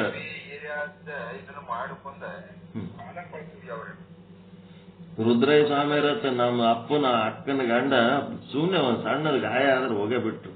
ಅವರು ಬಂದ್ರ ಇಡೀ ಮನೆಯೊಳಗೆ ಸಣ್ಣ ಹುಡುಗರು ಹಿಡ್ಕೊಂಡು ಇಡೀ ದೊಡ್ಡವ್ರ ತನಕ ಮುದುಕರ ತನಕ ನೀವ್ ಏನು ಸ್ಥಿತಿ ಒಳಗಿದ್ದೀರಿ ವಿಚಾರಿಸಿ, ಇನ್ನ ಮುಂದೆ ಹಿಂಗೆ ಕುಂದ್ರಬೇಡ, ಇನ್ನ ಒಂದು ಅದು ಮಾಡಿ ಇದು ಮಾಡತ್ ಎಲ್ಲರಿಗೆ ಚೈತನ್ಯ ತುಂಬಿ ಹೋಗ್ಬಿಡ್ತಿದ್ರು ಅಂತ ರುದ್ರಯ್ಯ ಸ್ವಾಮಿಗಳು ಅಂತೇಳಿ. ನಮ್ಮ ಶರಣಮ್ಮ ಅಂತೇಳಿ ನಮ್ಮ ಅಪ್ಪನ ಅಕ್ಕ, ಅವ್ರ ಅಕ್ಕ ಆಕಿ ಗಂಡ ಹೋಗೇ ಬಿಟ್ರು. ಇಡೀ ಮನಿನೇ ಅವ್ರ ಮನಿನೂ ಕತ್ತಲ. ಅವ್ರು ಹೋಗಿದ್ದಕ್ಕ ಅವ್ರ ಬಂಧು ಬಳಗ ಏನದೀವಿ ನಾವೆಲ್ಲರ ಮನಿನೂ ಕತ್ತಲಾಗ್ಯದ ಅನ್ನೋ ಫೀಲಿಂಗ್ ನಾಗದೀವಿ ಅಂತ ಜನ ಸಣ್ಣ ಸಣ್ಣ ಸಮಸ್ಯೆಗೆ ಹೋಗ್ಬಿಡ್ತಾರೆ. ಆಹಾರ ಪದ್ಧತಿ ಸರಿ ಇಲ್ಲದಕ್ಕೆ. ಇದು 4 ಐಟಮ್ಸ್ ವೈಟ್ ಶುಗರ್, ಸಾಲ್ಟ್, ಮೈದಾ, ಈ ರೈಸ್, ಇವು ವೈಟ್ ಪಾಯ್ಸನ್ ಅಂತ ಕನ್ಸಿಡರ್ ಮಾಡಾಕತ್ತಾರೆ. ಈ ಅಕ್ಕಿನೂ ವೈಟ್ ಪಾಯ್ಸನ್ ಅಂತ ಪಾಲಿಶ್ ಮಾಡ್ತಾರಪ್ಪ. ಅದ್ರಲ್ಲಿ ಏನ್ ಈ ಮೈದಾದಲ್ಲಿ ಏನೂ ಇಲ್ಲ. ಮೈದಾ ಅಂತಂದ್ರೆ ಬಗಿನ ಇರುತ್ತೆ. ಈ ಮಲಬದ್ಧತೆ, ಕಾನ್ಸ್ಟಿಪೇಷನ್ ಆಗ್ತದೆ. ಈ ಸಾಲ್ಟ್ ತಿಂದ ಇದು ಒಂದು ನಮೂನೆ ರೋಗ. ಎಲ್ಲ ಇವು ಇದ್ರದ ಬೆಡ್ಶೀಟ್ ಏನು ಫೈಬರ್ ಇರುತ್ತ ಏನಿಲ್ಲ. ಅದಕ್ಕ ಇಲ್ಲೇನದ ತಿಮಿರಾದಿ ದೋಷ ರಹಿತ ಆಗಿರೋದಂತಂದ್ರೇನು, ಹೊರಗಿನ ಬೆಳಕುನು ಇರಬೇಕು, ಒಳಗಿನ ಬೆಳಕುನು ಇರಬೇಕು, ಮತ್ತೆಂತದಿರ್ಬೇಕು, ಲುಪ್ತ ಪ್ರಕಾಶ ಸಹಿತವಾಗಿರಬೇಕು. ಅಲುಪ್ತ ಪ್ರಕಾಶ ಅಂದ್ರೆ ಆತ್ಮ ಪ್ರಕಾಶ, ಲುಪ್ತ ಪ್ರಕಾಶ ಅಂದ್ರೆ ಹೆಚ್ಚಾಗೋದು, ಕಡಿಮೆ ಆಗೋದು, ಮತ್ತು ಒಮ್ಮೆ ಇರೋದು ಒಮ್ಮೆ ಇಲ್ಲದಂಗಿರೋದು. ಅದಕ್ಕೇನಂತಾರ ವ್ಯಭಿಚಾರಿ ಪ್ರಕಾಶ ಅಂತಾರ.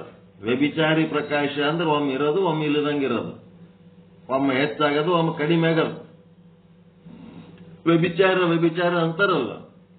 ಕಟ್ಕೊಂಡವ್ರಿಗೆ ಇಟ್ಕೊಂಡವ್ರಿಗೆ ವ್ಯತ್ಯಾಸ ಏನದಂದ್ರ, ಕಟ್ಕೊಂಡವ್ರು ಫಸ್ಟ್ ಇಂದ ಲಾಸ್ಟಿನ ತನಕ ಅವ್ರು ಹೆಂಗಿರ್ಬೇಕು ಹಂಗೆ ಇರ್ತಾರ. ಅವ್ರ ಜೊತೆಗೆ ಹೆಚ್ಚು ಆಗಲ್ಲ, ಕಡಿಮೆ ಆಗಲ್ಲ, ಒಮ್ಮೆ ಅದರ ಒಮ್ಮೆ ಇಲ್ಲ ಅಂತ ಆತರಲ್ಲ, ಹಂಗೇನಿರಲ್ಲ. ಅವ್ರು ಧರ್ಮ ಪತ್ನಿ ಅಂದ್ರೆ ಕೊನೆ ತನಕ ಧರ್ಮ ಇಟ್ಕೊಂಡೇ ಓದ್ತಿರ್ತಾರ. ಅವ್ರು ಗಂಡ ಅಂತ ಅಡ್ಡಾಡಿದ್ರು ಜಕ್ಕೊಂಡು ಹೋಗ್ತಾರ, ಸಂಸಾರ ಜಗ್ಬೇಕಂತೇಳಿ. ಅವ್ರ ಧರ್ಮ ಪತ್ನಿಗಳು. ಇವ್ರು ವ್ಯಭಿಚಾರ ಮಾಡ್ಯಾರ ಅಂತಂದ್ರೇನು, ಸೈಡ್ ಮತ್ತೊಂದು ವ್ಯವಹಾರ ಮಾಡ್ಕೋತಾರಲ್ಲ, ಅಲ್ಲಿ ಅವ್ರು ಇವ್ರದ್ದು ಏನು ನೋಡಿ ಮಾಡ್ಕೋತಾರ. ಅವ್ರ ಸಂಬಂಧ ಜಗತ್ನಾಗ ಯಾವರ ಹೆಂಗಸರು ಬಡವ್ರ ಬಲ್ಲಿ ಬರಂಗೇ ಇಲ್ಲ. ಅವ್ರು ರೊಕ್ಕಿದ್ದವ್ರ ಬಲ್ಲಿ ಬರ್ತಾರ. ಅವ್ರು ಸುಮ್ನೆ ಅಯ್ಯೋ ಪಾಪ ಬಡವ ಅದನ, ಇವನ್ ಸಂಗಟ ಯಾರು ಇಲ್ಲ, ಇವನಿಗೆ ಹಿತ ಬಯಸಮು, ನನ್ ಗಂಡ ಸತ್ ಹೋಗ್ಯಾನ, ಅವನಿಗೊಂದಿಟ್ಟು ಸುಖ ಕೊಟ್ಟು ಅವನಿಗೂ ಜನ್ಮ ಸಾರ್ಥಕ ಮಾಡಮಂತೇಳಿ ಹಂಗ ಯಾರ ಹೆಂಗಸರು ಬಂದಾರೇನು? ಎಲ್ಲಾರ ಏನಿಲ್ಲ, ಬರೇ ರೊಕ್ಕ. ಯಾವ ಸಾವುಕಾರ ಇರ್ತಾನ ಅವನ ಬಲ್ಲಿ ಓದ್ತಾರ.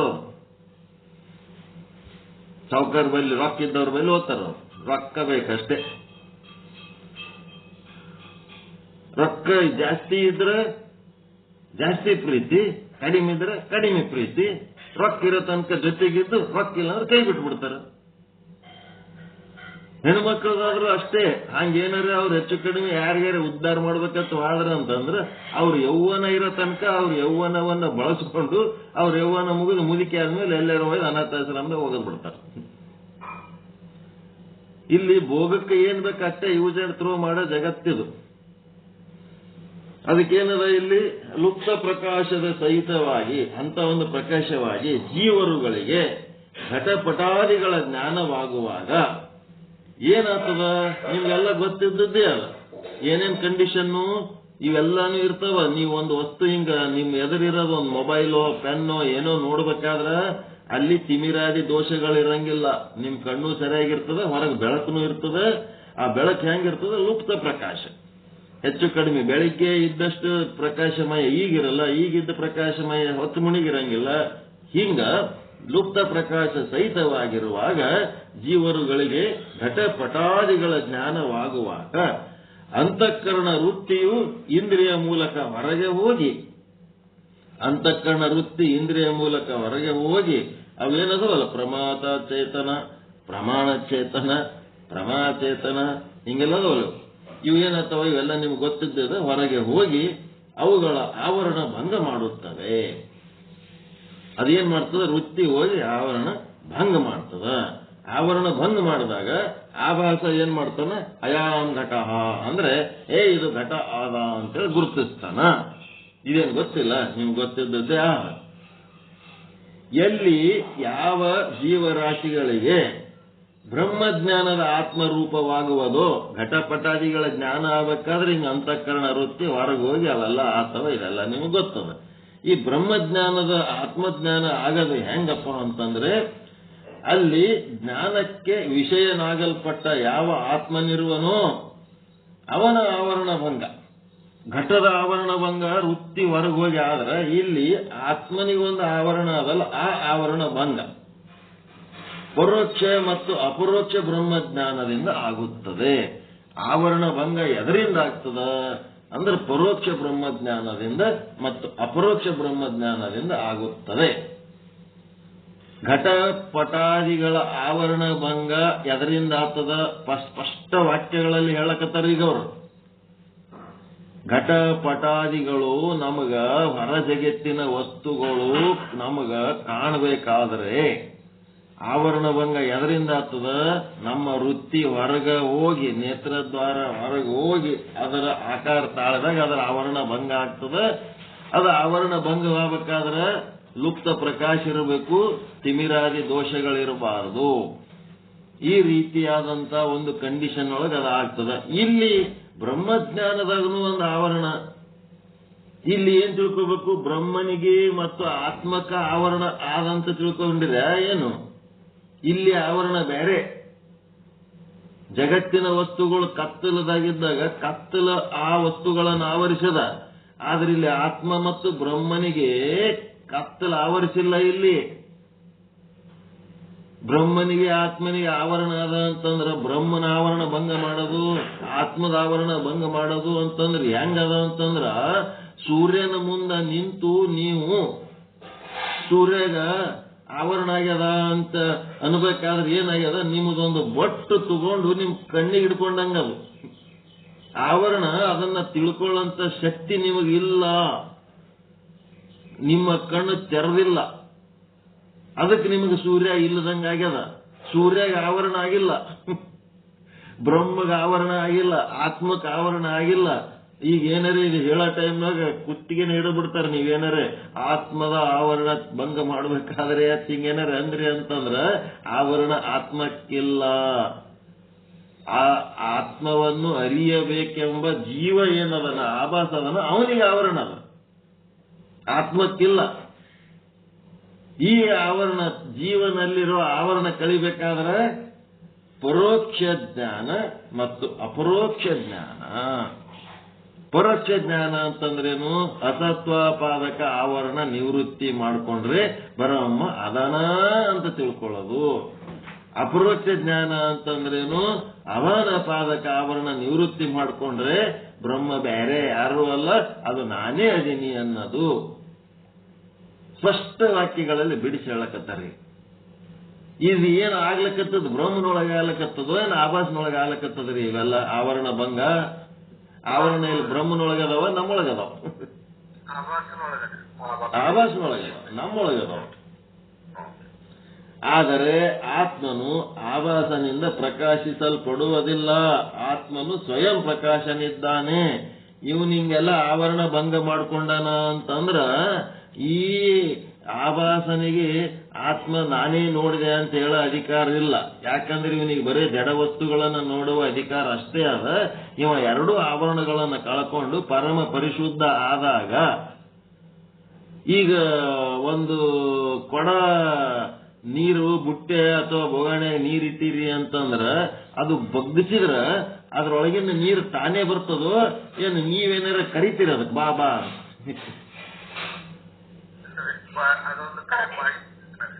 ವಾಲ್ ಚಾಲು ಮಾಡಿದ್ರ ನೀರಿಗೆ ವಾಲ್ ಚಾಲು ಮಾಡ್ಕೆ ಬಾ ಬಾ ಅಂತ ಕರಿತಿರೋ?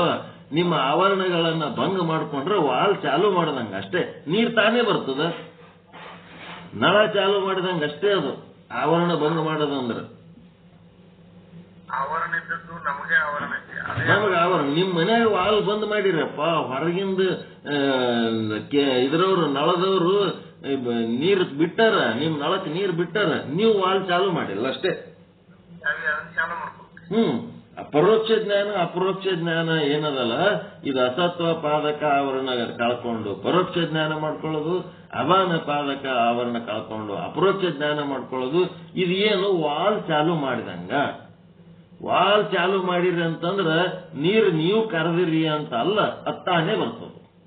ಜೀಮತಿಲಕ್ಕೈ ಕಿಟಕಿ ಬಾಗಿಲ ತೆರೆದಕ್ಕೆ ಬೆಳಕ ಗಾಳಿ ನೀ ವಾ ಬಾ ಅಂತ ಹೇಳಿ ಇವ ಕರೆದ್ರೆ ಬರ್ತದೇನು? ತಾನೇ ಬರ್ತದ. ಅದೇ ಹೇಳ್ತಾರ ಅವರು, ಆಭಾಸನಿಂದ ಪ್ರಕಾಶಿಸಲ್ಪಡುವುದಿಲ್ಲ. ಆವರಣ ಭಂಗ ಮಾಡಿಕೊಂಡ್ರು ಆತ್ಮನು ಸ್ವಯಂ ಪ್ರಕಾಶನಾಗಿದ್ದಾನೆ. ಅವನೇ ಬರ್ತಾನ, ಅವನೇ ಸ್ವಯಂ ಆಗಿ ಪ್ರಕಾಶಿಸುತ್ತಾನೆ. ಘಟ ಪಟಾದಿಗಳು ಜ್ಞಾನದಲ್ಲಿ ಆವರಣ ಭಂಗ ಮಾಡುವುದು ವೃತ್ತಿಯ ಕೆಲಸ. ಅಯಂ ಘಟ ಎನ್ನುವುದು. ಬ್ರಹ್ಮಜ್ಞಾನದಲ್ಲಿ ಏನದಪ್ಪ ಅಂತಂದ್ರೆ ಆವರಣ ಭಂಗ ಮಾಡೋದಂದ್ರೆ ಪರೋಕ್ಷ ಜ್ಞಾನ ಅಪರೋಕ್ಷ ಜ್ಞಾನ ಮಾಡಿಕೊಳ್ಳುವುದು. ಅಂದ್ರೆ ಅಸತ್ವ ಪಾದಕ ಆವರಣ ಅಬಾನ ಪಾದಕ ಆವರಣಗಳನ್ನು ನಿವೃತ್ತಿ ಮಾಡಿಕೊಳ್ಳೋದು.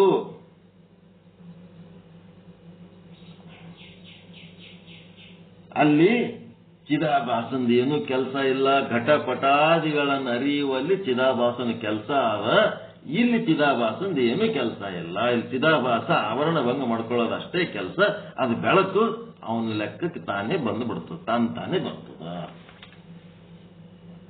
ಅದಕ್ಕೆ ಚಿದಾಭಾಸನಿಗೆ ಬ್ರಹ್ಮವು ವಿಷಯವಾಗುವುದಿಲ್ಲ. ಆಭಾಸನಿಗೆ ಬ್ರಹ್ಮ ವಿಷಯ ಆಗುವುದಿಲ್ಲ. ಆತ್ಮವು ಸ್ವಯಂ ಪ್ರಕಾಶವಾಗಿರುತ್ತದೆ. ಅದು ತಾನೇ ಅರಿವಿಗೆ ಬರುತ್ತದೆ. ಅಲ್ಲಿ ಆವರಣ ಭಂಗ ಮಾತ್ರ ಬ್ರಹ್ಮಜ್ಞಾನದಿಂದ. ಅಂದ್ರೆ ಸದ್ಗುರು ಹೇಳುವ ವಾಕ್ಯಗಳು ಆ ಶ್ರವಣ ಮಾಡುವ, ಮನನ ಮಾಡುವ, ನಿಧಿಧ್ಯಾಸನ ಮಾಡುವುದು ಏನಪ್ಪಾ ಅಂತಂದ್ರೆ ಇದು ಆವರಣ ಭಂಗ ಮಾಡ್ಲಕ್ಕಷ್ಟೇ ಗುರುವಿನ ಕೆಲಸ ಆದ ಹೊರತು ಶಿಷ್ಯ ಆವರಣ ಭಂಗ ಮಾಡ್ಕೋತಾನ. ಗುರು ಆವರಣ ಭಂಗ ಹೆಂಗ್ ಮಾಡ್ಕೋಬೇಕಂತ ಮಾರ್ಗದರ್ಶನ ಮಾಡ್ತಾನ. ಇದಿಷ್ಟು ಮಾಡೋದು ವಾಲ್ ಹೆಂಗ್ ತಿರುಗಬೇಕು ಅಂತ ಅಷ್ಟೇ ಕಲಿಸಿಕೊಡ್ತಾನ. ಅವ ಕಲಿಸಿಕೊಟ್ರೆ ಇವ ವಾಲ್ ತಿರುವೇನಂತೇಳಿ ಅಲ್ಲಿ ನೀರು ತಾನೇ ಬರ್ತದ. ಅದೇನ್ ನೀರು ಹೊರಗೆ ಕಾಯ್ಲಕತ್ತದ ಬರೋದಕ್ಕೆ. ಇವ ವಾಲ ತಿರುವೇನಂತೇಳಿ ನಾನೇ ನೀರು ಬಿಟ್ಟೀನಿ ಅಂದಂಗ. ಈಗ ರೈತ ನಾನೇ ಬೆಳೆದೀನಿ ಅಂತನಲ್ಲ, ಇದು ನೋಡ್ರಿ ಹೆಂಗದ. ರೈತ ತಾನೇ ಬೆಳೆದನಂತ. ಅವ ಬೆಳಿಲಿಲ್ಲ ಅಂತಂದ್ರೆ ಎಲ್ಲರೂ ಉಪವಾಸ ಬೀಳ್ತೀವಿ, ಅವನು ಇಲ್ಲ ಅಂತಂದ್ರೆ ಎಲ್ಲರೂ ಸತ್ತೋತಿದ್ದೇವು ಅನ್ನಂಗೆ ಹೇಳ್ತಾರ. ರೈತ ಇರ್ಲಿಲ್ಲ ಅಂತಂದ್ರೆ ಅವನ್ ರೈತ ಏನ್ ಸೂರ್ಯ ತಯಾರು ಮಾಡ್ಯಾನ, ಏನ್ ಚಂದ್ರ ತಯಾರು ಮಾಡ್ಯಾನ, ಏನ್ ಮಣ್ಣು ತಯಾರು ಮಾಡ್ಯಾನೋ, ಬೀಜ ತಯಾರು ಮಾಡ್ಯಾನೋ. ನಾವು ಒಂದ್ ಕಡೆ ಹೆಂಗ್ ದುಡಿತೀವಿ ಹಂಗೆ ಅವನು ಒಂದ್ ಕಡೆ ದುಡಿತಾನ. ಬೆಳಿ ತಾನೇ ಬರ್ತದ. ಆ ಬೆಳೆಯುವುದಕ್ಕ ಅಲ್ಲಿ ಭೂಮಿಯೊಳಗ ಏನು ಚಟುವಟಿಕೆಗಳು ಮಾಡ್ಬೇಕು ಅದಿಷ್ಟೇ ಮಾಡೋದು ಇವನ್ ಕೆಲಸ. ಇವನೇ ಬೆಳಿತಿದ್ನಂತಂದ್ರೆ ಬರಗಾಲ ಯಾಕೆ ಬೀಳ್ತಿತ್ತು? ಬರ ಪರಿಹಾರ ಅಂತೇಳಕ್ಕೆ ಅವನೇ ಬೆಳಿತಿದ್ನಂತಂದ್ರೆ ಸರ್ಕಾರಕ್ಕೆ ಯಾಕೆ ಬಾಯಿ ತೆರ್ಕೊಂಡು ಕುಂದಿರ್ತಾನೆ? ಹೋಗಿ ಅದು ಪರಿಹಾರ ಕೊಡು, ಇದು ಪರಿಹಾರ ಕೊಡು, ಇಲ್ಲಾಂದ್ರೆ ಆತ್ಮಹತ್ಯೆ ಯಾಕೆ ಮಾಡ್ಕೊತಿದ್ದ? ಅವನೇ ಬೆಳಿತಿದ್ನಂದ್ರ ರೈತ ಬೆಳಿತಾನ ಏನು ಪ್ರಕೃತಿ ತಾನೇ ಬೆಳೀತದ್ರಿ? ಬೆಳೀತದ. ಬೆಳೆಯುವುದಕ್ಕೆ ಇವನು ಸೂಕ್ತವಾದ ಚಟುವಟಿಕೆಗಳ ಮಾಡಿ ಅಲ್ಲಿ ಒಂದು ಏನ್ ಮಾಡ್ತಾನ, ಸಂಯೋಜನೆ ಮಾಡ್ತಾನ. ಯಾವ ಕಾಲಕ್ಕ ಏನು ನೀರು ಬಿಡ್ಬೇಕು, ಏನು ಬೀಜ ಬಿತ್ತಬೇಕು, ಸೀಸನ್ ವೈಸ್ ಅವ ಕೆಲಸ ಮಾಡ್ತಿರ್ತಾನ ಅಷ್ಟೇ. ತಾನೇ ಅದು ಬೆಳಿತಿದ್ನಂತಂದ್ರೆ ಸರ್ಕಾರದ ಮುಂದೆ ಯಾಕೆ ಬಾಯಿ ಕರ್ಕೊಂಡು ಕೂತಿರ್ತಾನೆ? ಹಸಿರು ಶಾಲ್ ಹಾಕೊಂಡು ಅಲ್ಯಾಕೆ ಹೋಗಿ ಕೂತು ಸ್ಟ್ರೈಕ್ ಮಾಡ್ತಾನೆ? ನಮಗೆ ಬೆಲೆ ಇಲ್ಲ, ಬೆಂಬಲ ಬೆಲೆ ಕೊಡ್ರಿ ಅಂದ್ರೆ ಮನುಷ್ಯ ಅನ್ನೋದು ನಾನು ಅನ್ನೋದು ಏನೂ ಇಲ್ಲ ಅಂತೇಳಿ ತೋರ್ಸೋದಕ್ಕೆ ಬರಗಾಲ ಬರ್ತಿರ್ತದ. ರೈತ ಮುಖ್ಯ, ರೈತ ಮುಖ್ಯ, ರೈತ ಮುಖ್ಯ, ರೈತ ಮುಖ್ಯ ಅಂತಂದ್ರ ಅವ ಮಾಡೋ ಕೆಲಸ ಏನದ ಅಂತಂದ್ರೆ ಪ್ರಕೃತಿ ಬೆಳೆಯುವುದಕ್ಕೆ ಒಂದು ಸೂಕ್ತವಾದಂತ ವ್ಯವಸ್ಥಾಯ ಅಷ್ಟೇ ಮಾಡೋದು ಹೊರತು ಬೆಳೆ ಮಾತ್ರ ಅದು ತಾನೇ ಬೆಳೀತದೆ. ಅದರಂಗೆ ಇಲ್ಲಿ ಏನದಪ್ಪ ಅಂತಂದ್ರೆ ಆವರಣ ಭಂಗ ಮಾಡ್ಕೊಳ್ಳೋದು ಅಷ್ಟೇ ಇವನ ಕೆಲಸ. ಮುಂದದು ಜ್ಞಾನ ಆಗೋದು ಅದು ತಾನೇ ಆಗ್ತದ. ಬೀಜ ಬಿತ್ತದು ಇಷ್ಟೇ ಇವನ ಕೆಲಸ. ಭೂಮಿ ಹದ ಆದಾಗ ಬೀಜ ಬಿತ್ತದು ಅಷ್ಟೇ ಅವನ ಕೆಲಸ. ಬೀಜ ಬಿತ್ತಿದ್ಮೇಲೆ ಅದು ಮೊಳಕೆ ಹೊಡೆಯೋದು ಇವನ್ ಕೆಲಸನ? ಸಸಿಯಾಗಿ ಬೆಳೆದು ಇವನ್ ಕೆಲಸನ? ಮುಂದೆ ದವಸ ಧಾನ್ಯ ಫಲಗಳು ಕೊಡೋದು ಇವನ್ ಕೆಲಸನ? ಅದು ಪ್ರಕೃತಿ ಕೆಲಸ. ಅದು ತಾನೇ ಆಗ್ತದ. ಅದು ಸ್ವಯಂ ಪ್ರಕಾಶ ಆದ. ಹಿಂಗೆ ತಿಳ್ಕೋಬೇಕು. ಅದಕ್ಕೆ ಚಿದಾಭಾಸನಿಗೆ ಬ್ರಹ್ಮವು ವಿಷಯವಾಗುವುದಿಲ್ಲ. ಆತ್ಮವು ಸ್ವಯಂ ಪ್ರಕಾಶವಾಗಿರುತ್ತದೆ. ಅದು ತಾನೇ ಅರಿವಿಗೆ ಬರುತ್ತದೆ. ಅಲ್ಲಿ ಆವರಣ ಭಂಗ ಮಾತ್ರ ಬ್ರಹ್ಮಜ್ಞಾನದಿಂದ ಅಂತ ಹೇಳಬೇಕಾಗುತ್ತದೆ. ಇನ್ನ ಸ್ಪಷ್ಟವಾಗಿ ಹೇಳೋಣ. ಇದನ್ನು ಇನ್ನ ಸ್ಪಷ್ಟವಾಗಿ ನಮ್ಮ ಸಮಯ ಆಯ್ತು. ಒಂದು ಅರ್ಧ ತಾಸು ಪಟ್ಟಿದ್ರು. 7ರಿಂದ 7:15 7:40 15 ನಿಮಿಷ ಜಾಸ್ತಿ ತಗೊಂಡಿನಿ. ಇರ್ಲಿ, ನಾಳೆಗೆ ಏನ್ ಮಾಡ್ತೀವಿ, ಇದು ಮುಗಿಸ್ತೀವಿ. ಇದನ್ನು ಡೀಟೇಲ್ ಆಗಿ ಈ ಘಟ ಪಟಾದಿಗಳ ಜ್ಞಾನ ಬ್ರಹ್ಮಜ್ಞಾನಕ್ಕೆ ಏನು ವ್ಯತ್ಯಾಸ ಅನ್ನೋದ್ರ ಬಗ್ಗೆ ಡೀಟೇಲ್ ಆಗಿ ಹೇಳಿ ನಾಳೆ ತಾತ್ಪರ್ಯನು ಹೇಳಿ ಮುಗಿಸ್ತೀವಿ. ಮುಗಿಸಿದ ಮೇಲೆ ನಾಡದ್ದು ಏನ್ ಮಾಡ್ತೀವಿ, ಮತ್ತೆ ರಾಮಕೃಷ್ಣಾದಿಗಳ ಕಥೆಗಳದು ಒಂದು ಸಣ್ಣ ಮತ್ತೆ ನನ್ನ ಗಾಬರಿ ಬೇಡ್ರಿ, ಮತ್ತೆ ರಾಮಕೃಷ್ಣ ಸಾಕಾಗಿದ್ರೆ ವಾಂತಿ ಬರ್ಲಿಕ್ಕತ್ತದ ಹೇಳಿ ಮತ್ತೆ ರಾಮಕೃಷ್ಣ ಅನ್ಬೇಡ್ರಿ ಅಂತಿರಲ್ಲ.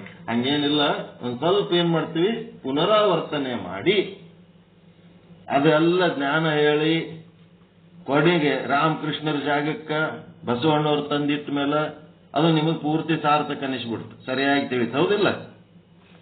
ನಾ ಹಂಗೆ ಹೇಳಿದ್ದೆ ಅಂತಂದ್ರ ಇವ್ ಏನೋ ತಂದೆ ಏನೋ ಬೇರೆ ಹೇಳ್ತಾನ, ನಾವು ಪ್ರೂಫ್ ಸಹಿತ ಹೇಳ್ತಿರ್ತೀವಿ. ಹಿಂದೆ ಏನ್ ಹೇಳ್ತೀವಿ ಅದಕ್ಕೆಲ್ಲ ಆಧಾರ ಸಮೇತವಾಗಿ ಹೇಳ್ತಿರ್ತೀವಿ. ಇಲ್ಲಿ ಹೇಳಿದ್ರೆ ನಿಮ್ಗೆಲ್ಲ ಸಮಾಧಾನ ಆಗಿಬಿಡ್ತದೆ, ಪರ್ಫೆಕ್ಟ್ ಆಗಿ ಹೇಳ್ತದೆ. ಅವಾಗ ನಿಮ್ಗೆ ಏನಾಗ್ತದೆ, ಗಟ್ಟಿಯಾಗಿ ಇನ್ನೊಬ್ಬರಿಗೆ ಹೇಳಂತ ಒಂದು ಧೈರ್ಯ ಬರ್ತದೆ, ನಿಮಗೂ ಸಮಾಧಾನ ಆಗಿರ್ತದೆ. ಆಯ್ತು, ಇದ್ರ ಮುಂದಿನ ಭಾಗ ವಿಶ್ಲೇಷಣೆ ನಾಳೆ ಮಾಡೋಣ. ಇವತ್ತಿನ ಪಾಠ ಸ್ವಲ್ಪ ಮೇಲಿಂದ ಮೇಲೆ ಕೇಳ್ಕೊಂಡು ಬರ್ಕೊಂಡು ಗಟ್ಟಿ ಮಾಡ್ಕೊಳ್ರಿ. ಇವೆಲ್ಲ ಬಹಳ ಮುಖ್ಯ ಅದಾವೆ. ಬ್ರಹ್ಮಜ್ಞಾನ ಹೆಂಗ, ಘಟಪಟಾದಿಗಳ ಜ್ಞಾನಕ್ಕೂ ಬ್ರಹ್ಮಜ್ಞಾನಕ್ಕೂ ಏನು ವ್ಯತ್ಯಾಸ ಅನ್ನೋದು ಮುಖ್ಯವಾದ ವಿಚಾರ. ಹೌದಲ್ರಿ ಇದು? ಇವತ್ತಿಂದು ನಾಳೆಂದು ಪಾಠ ಬ್ರಹ್ಮಜ್ಞಾನಕ್ಕ ಪಕ್ಕ ಒಂದು ಫ್ರೇಮ್ ಹಾಕಿ ಕೊಡ್ಲಕತ್ತಾರ. ಅದನ್ನ ನಾವು ಸರಿಯಾಗಿ ತಿಳ್ಕೊಳ್ಳೋಣ, ನಾಳೆಗೆ ಮುಂದುವರ್ಸೋಣ ಅಂತ ಹೇಳುವ ಮೂಲಕ ನನ್ನ ಚಿಂತನವನ್ನು ತಮ್ಮೆಲ್ಲರ ಪಾದಗಳಿಗೆ ಅರ್ಪಿಸುತ್ತಿದ್ದೇನೆ. ಎಲ್ಲರಿಗೂ ಒಳಿತಾಗಲಿ, ಎಲ್ಲರಿಗೂ ಶುಭವಾಗಲಿ. ಪರಮಾನಂದ ಪ್ರಾಪ್ತಿ ಭವ, ಸರ್ವ ದುಃಖ ನಿವೃತ್ತಿ ಭವ, ಇಷ್ಟಾರ್ಥ ಸಿದ್ಧಿರಸ್ತು. ಯಶಸ್ವಿ ಭವ, ಯಶಸ್ವಿ ಭವ. ಜಯ ಶುದ್ಧ ಬ್ರಹ್ಮ, ಜಯ ಜಯ ಶುದ್ಧ ಬ್ರಹ್ಮ. ಓಂ ಶಾಂತಿ ಶಾಂತಿ ಶಾಂತಿ. ಶರಣು ಶರಣಾರ್ಥಿ.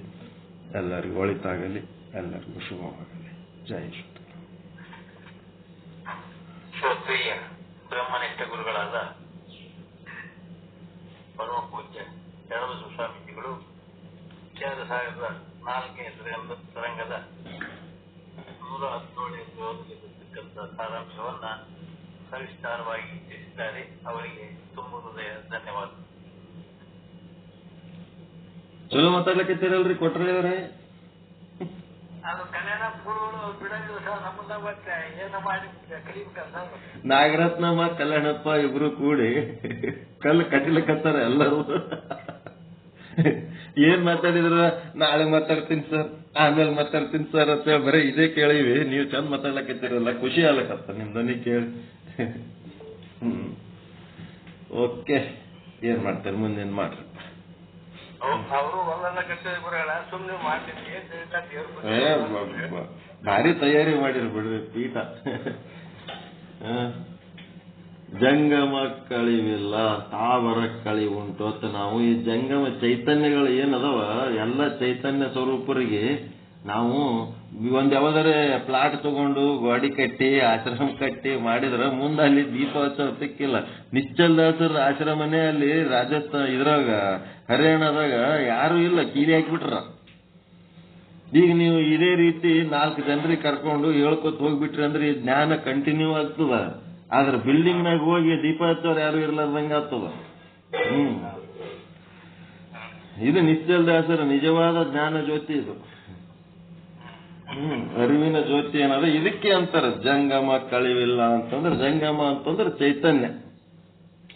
ಅದೇನದ ಜಡ ವಸ್ತುಗಳ ಕಲ್ಲು ಮಣ್ಣಿಲಿಂದ ಮಾಡಿದ ಆಶ್ರಮ, ಅದು ಹೊರಗೆ ಕಟ್ಟಿದ ಆಶ್ರಮ. ಇದು ಒಳಗೆ ಕಟ್ಟಿಕೊಂಡ ಆಶ್ರಮ. ಒಳಗೆ ಕಟ್ಟಿಕೊಳ್ಳಕತ್ತೀರಿ, ಅದು ಬಹಳ ಸಕ್ಸಸ್ಫುಲ್ ಆಗಿ ನಡೆದವ.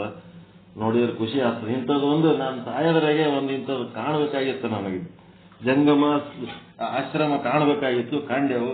ಚೈತನ್ಯದ್ದೇ ಒಂದು ಆಶ್ರಮ ಒಳಗೆ ಕಟ್ಕೊಳ್ಳೋಂಥವ್ರದ್ದು ಒಂದು ಟೀಮ್ ಕಲಿಸ್ಬೇಕಾಗಿತ್ತು, ಕಲ್ಸಿವಿ. ನಮ್ ಕೆಲಸ ಮುಗಿದವ. ಶಿವಾನಿ ಯಾವಾಗಾರ ಕರ್ಕೋರಪ್ಪ, ನಮ್ ಕೆಲಸ ಮುಗಿತ ಹೇಳ್ಬಿಟ್ಟಿವಿ. ನಮ್ ವರ್ಕ್ ಓವರ್. ಮುಗಿತು ಎಲ್ಲ ಚಂದ ಫಸ್ಟ್ ಕ್ಲಾಸ್ ಬೆಳೆಸ್ಕೊಂಡು ಹೋಗಂಗ ಆಗಿರ್ರಿ. ನಾನು ಏನ್ ಚಿಂತಿಲ್ಲ. ನಾವು ಇದ್ರು ಅಷ್ಟೇ, ಹೋದ್ರು ಅಷ್ಟೇ ಅಷ್ಟೇ. ಓಕೆ, ಮುಂದೇನ್ ಮಾಡ್ತಾರೆ?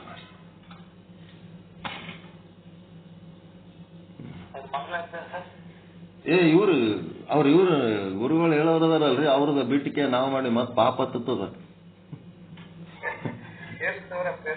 ಬೇಡ, ಇನ್ನ ಟೈಮ್ ಅದ. ಎಷ್ಟಾಗ ಟೈಮ್? 7:49. ನಿಮ್ ಗಡಿಯಾರ ಮುಂದದ. ಇನ್ನ 7:49, 7:50 ಆಗಿಲ್ಲ. ನಿಮ್ ಗಡಿಯಾರ ಮುಂದದ. ನಮ್ದು ಲ್ಯಾಪ್ಟಾಪ್ ಒಳಗ 7:49 ತೋರ್ಸ್ಲಕತ್ತದ. 8ಕ್ಕೆ ಮಂಗಳಾರತಿ ಮಾಡ್ಬೇಕು. ಇನ್ನ ಯಾರು ಮಾತಾಡೋರು ಮಾತಾಡ್ಲಿ 8ರ ತನಕ. ಮಾತಾಡ್ರಿ. ಬ್ರಹ್ಮಾನಂದಂ ಪರಮಸುಖದಂ ಕೇವಲಂ ಜ್ಞಾನಮೂರ್ತಿಯಂ ತನ್ವಾತೀತಂ ಗಗನಸದೃಶ್ಯಂ ಏಕಂ ನಿತ್ಯಂ ವಿಮಲಮಚಲಂ ಸರ್ವರೀ ಸಾಕ್ಷಿಭೂತಂ ಭಾವಾತೀತಂ ತ್ರಿಗುಣರಹಿತಂ ತ್ವಂ ನಮಾಮಿ. ಶಾಂತಿ ಶಾಂತಿ ಶಾಂತಿ. ಇವತ್ತಿನ ಈ ಬೆಳಗಿನ ಜಾವದ ಸತ್ಸಂಗದಲ್ಲಿ ಭಾಗಿಯಾಗಿರತಕ್ಕಂತ ಎಲ್ಲ ಸಿದ್ಧಾತ್ಮರಿಗೆ ನಮಸ್ಕಾರಗಳನ್ನು ಸಲ್ಲಿಸುತ್ತಾ ಮತ್ತು ಬ್ರಹ್ಮಜ್ಞಾನ ಪೀಠದ ಶ್ರೀ ಶರಣಬಸವ ಅಪ್ಪಂಗಳ ಪಾದಗಳಿಗೆ ಹೃದಯಪೂರ್ವಕ ಶಿರಸಾಷ್ಟಾಂಗ ನಮಸ್ಕಾರಗಳನ್ನು ಸಲ್ಲಿಸುತ್ತಾ ಮತ್ತು ಸಾಧು ನಿಶ್ಚಲ್ ದಾಸಿಯವರನ್ನ ಹಾಗೂ ಪಂಡಿತ್ ಪೀತಾಂಬರಜಿಯವರನ್ನು ಹೃದಯ ಮಂದಿರದಲ್ಲಿ ಪ್ರತಿಷ್ಠಾಪಿಸಿಕೊಂಡು ವಿಶ್ವದ ಎಲ್ಲ ದಾರ್ಶನಿಕರನ್ನು ಮತ್ತು ಈ ವಿಶೇಷಾರ್ಥ ಚಂದ್ರಿಕೆ ವಿಚಾರ ಚಂದ್ರೋದಯ ವಿಶೇಷಾರ್ಥ ಚಂದ್ರಿಕೆಯನ್ನು ರಚಿಸಿರ್ತಕ್ಕಂತಹ ಸಹಜಾನಂದ ಅಪ್ಪಗಳ ಪಾದಗಳಿಗೆ ಹೃದಯಪೂರ್ವಕ ಶಿರಸಾಷ್ಟಾಂಗ ನಮಸ್ಕಾರ ಸಲ್ಲಿಸುತ್ತಾ ಇವತ್ತಿನ ಈ ಸತ್ಸಂಗದಲ್ಲಿ ಭಾಗಿಯಾಗಿ ಈ ವಿಷಯದಲ್ಲಿ ಪಾಲ್ಗೊಳ್ಳೋಣ. ಈ ಹಿಂದಿನ ದಿವಸ ಆಶ್ರಮದಲ್ಲಿ 4 ವಿಧ ಬ್ರಹ್ಮಚರ್ಯ, ಗೃಹಸ್ಥ, ವಾನಪ್ರಸ್ಥ, ಸನ್ಯಾಸ, ಬ್ರಹ್ಮಚರ್ಯ ಅಂತಕ್ಕಂಥ ಈ ವಿಷಯದಲ್ಲಿ ಬ್ರಹ್ಮಚರ್ಯದ ಒಂದು ವಿಚಾರಗಳನ್ನು ನೋಡ್ತಾ ಇದ್ದೀವಿ. ಅಲ್ಲೇ ಕಾರ್ಯೇಣ ಮನಸ ವಾಚ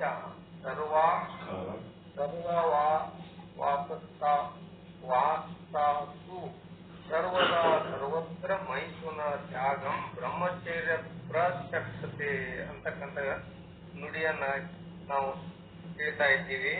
ಶರೀರದಿಂದಲೂ ಮನಸ್ಸಿನಿಂದಲೂ ಮಾತಿನಿಂದಲೂ ಎಲ್ಲಾ ಅವಸ್ಥೆಗಳಲ್ಲಿಯೂ ಎಲ್ಲಾ ಕಾಲಗಳಲ್ಲಿಯೂ ಈ ಮೈಥುನದ ಈ ತ್ಯಾಗವನ್ನ ಬ್ರಹ್ಮಚರ್ಯವೆಂದು ಹೇಳುತ್ತಾರೆ.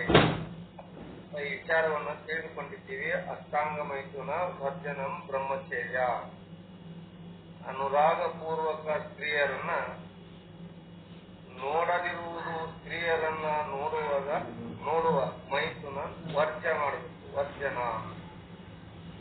ಸ್ಪರ್ಶನ ಮೈಥುನ ಮತ್ತ ಪ್ರೀತಿ ಪೂರ್ವಕವಾಗಿ ಮುಟ್ಟುವುದು ಸ್ಪರ್ಶ ಮೈಥುನ.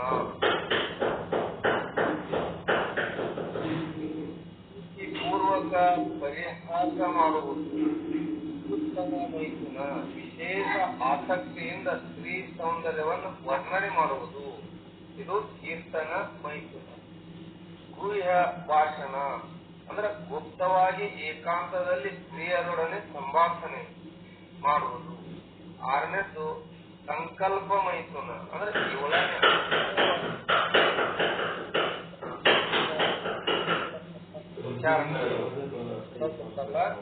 ಇವಳನ್ನೇ ನಾ ಮದುವೆ ಮಾಡಿಕೊಳ್ತೀನಿ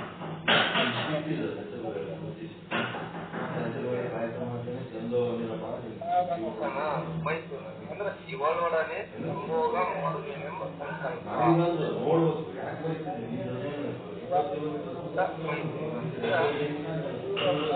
ಕ್ರೀಡೆಯಲ್ಲಿ ರಮಿಸುವುದು ಇವುಗಳ ಅಂಗಗಳು. ಅಷ್ಟಾಂಗ ಮೈಥುನ ವರ್ಜನ ಬ್ರಹ್ಮಚರ್ಯ ಅಂದ್ರೆ ಈ 8 ಅಂಗಗಳನ್ನ ನಾವು ವರ್ಜ ಮಾಡುವುದರಿಂದ ಇದಕ್ಕೆ ಬ್ರಹ್ಮಚರ್ಯ ಆಶ್ರಮ ಅಂತ. ಮತ್ತು ಬ್ರಹ್ಮಚರ್ಯದ ಮಹಿಮೆಯನ್ನ ತಿಳಿದುಕೊಳ್ಳೋಣ. ಬ್ರಹ್ಮಚರ್ಯ ಪ್ರತಿಷ್ಠಾಯಾಂ ವೀರ್ಯಾಲೋಭ ಭವ್ಯತ್ವೇ ಶೂರತ್ವಂ ಮಾನವೋಯಾತಿ ಶಾಂತಿ ಯಾತಿ ಪರಾಗಚ್ಚತಿ. ಅಂದ್ರ ಬ್ರಹ್ಮಚರ್ಯ ವ್ರತವನ್ನ ಅನುಷ್ಠಾನ ಮಾಡುವುದರಿಂದ ಈ ಬ್ರಹ್ಮಚರ್ಯ ವ್ರತವನ್ನ ಅನುಷ್ಠಾನ ಮಾಡುವುದರಿಂದ ವೀರ್ಯ ಲಾಭವು ಆಗುತ್ತದೆ. ಅಲ್ಲದೆ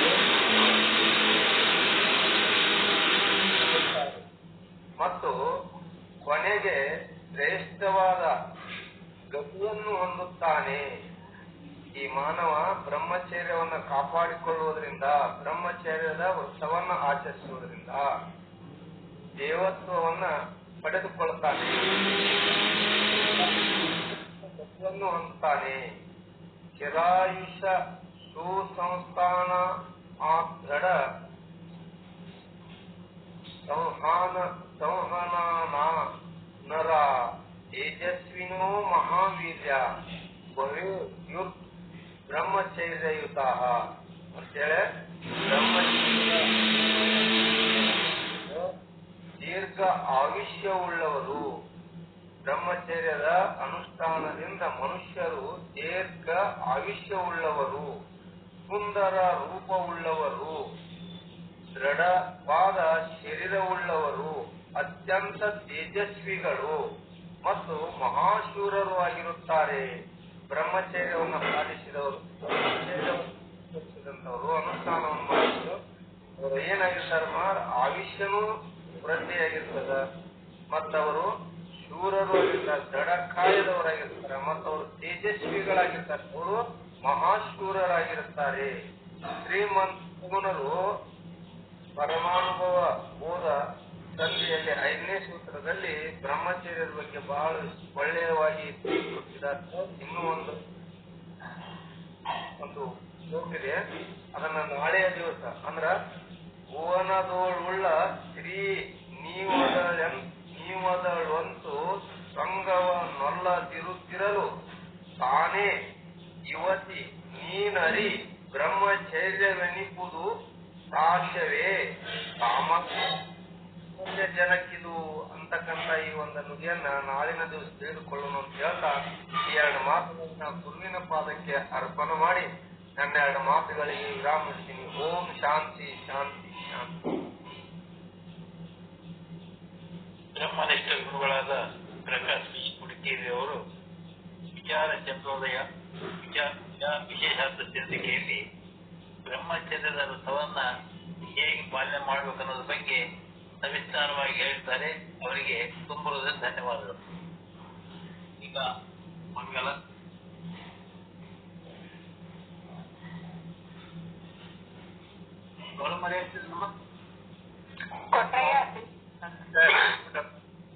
ನಿಜಾನಂದ ಜ್ಯೋತಿ ನಿಜವಾಗಿ ಬೆಳಗಿರಿ ನಿಶ್ಚಲ ದಾಸರಿಗೆ ಅಜಹರಿ ಹರಿಗಾಲಾರವೆ ತಾನಾದ ಪರಮ ಸದ್ಗುರುವರೆಗೆ ಶ್ರುತಿ ಶಿರದತ್ತವ ಮತೆಯಲ್ಲಿ ನೆಲೆಸಿದ ಪತೀತ ಪಾವನಗೆ ಗತಿಗಾಣದ ನರ ಅತ್ತರಿಗರುವುದು ತೋರಿದ ಧೀರನಿಗೆ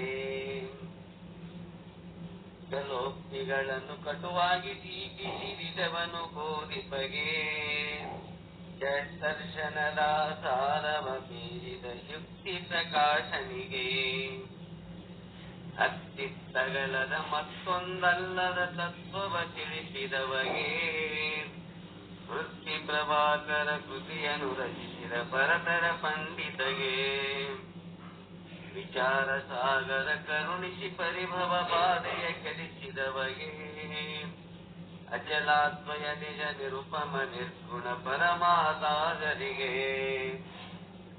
ಪರಮದಯಾನಿರಿದಾದು ಗುರುವಿನ ಬೋಧಾಮೃತ ಸುತಗೆ ವರ ಪ್ರಣವಾತ್ಮಕ ನಿಗಮಾತೀತೆಗೆ ನಿಶ್ಚಲ ದಾಸರಿಗೆ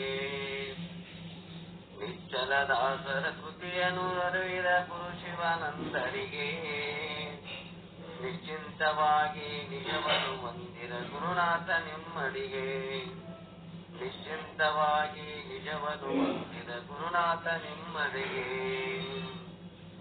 ಓಂ ಚೈತನ್ಯಂ ಶಾಶ್ವತಂ ಶಾಂತಂ ವ್ಯೋಮಾತೀತಂ ನಿರಂಜನಂ ನಾದಬಿಂದು ಕಲಾತೀತಂ ತಸ್ಮೈ ಶ್ರೀ ಗುರುವೇ ನಮಃ. ಸ್ಥಾವರಂ ಜಂಗಮಂ ಚೈವ ತಥಾ ಚೈವ ಚರಾಚರಂ ವ್ಯಾಪ್ತಮೇನ ಜಗತ್ಸರ್ವಂ ತಸ್ಮೈ ಶ್ರೀ ಗುರುವೇ ನಮಃ. ಜ್ಞಾನಶಕ್ತಿ ಸಮಾರೂಢ ತತ್ವಮಾಲಾಗೂಹಿತಂ ಸತ್ಯಮುಕ್ತಿ ಪ್ರದಾಯ ತಸ್ಮೈ ಶ್ರೀ ಗುರುವೇ ನಮಃ. ಅನೇಕ ಜನ್ಮ ಸಂಪ್ರಾಪ್ತಂ ಸರ್ವಕರ್ಮಂ ವಿದಾಯಿನೇ ಸ್ವಾಧ್ಯಾಜ್ಞಾನ ಪ್ರಭಾವೇನ ತಸ್ಮೈ ಶ್ರೀ ಗುರುವೇ ನಮಃ. ನ ಗುರೋರಧಿಕಂ ತತ್ವಂ ನ ಗುರೋ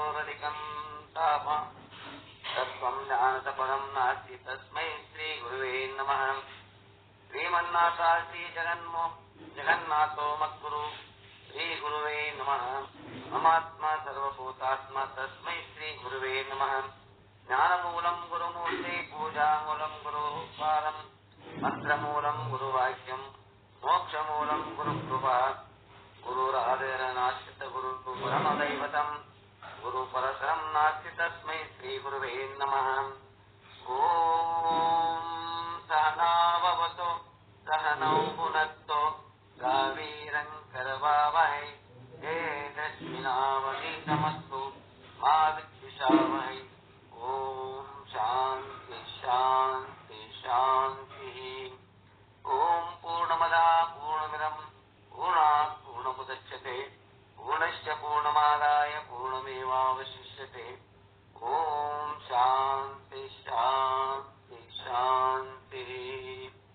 ಪರಮಾನಂದ ಪ್ರಾಪ್ತಿ ಭವ ಸರ್ವದುಃಖ ನಿವೃತ್ತಿ ಭವ ಇಷ್ಟಾರ್ಥ ಸಿದ್ಧಿರಸ್ತು ಯಶಸ್ವಿ ಭವ ಯಶಸ್ವಿ ಭವ ಯಶಸ್ವಿ ಭವ. ಓಂ ಜೈ ಶುದ್ಧ ಬ್ರಹ್ಮ ಜೈ ಶುದ್ಧ ಬ್ರಹ್ಮ ಜೈ ಜೈ ಶುದ್ಧ ಬ್ರಹ್ಮ.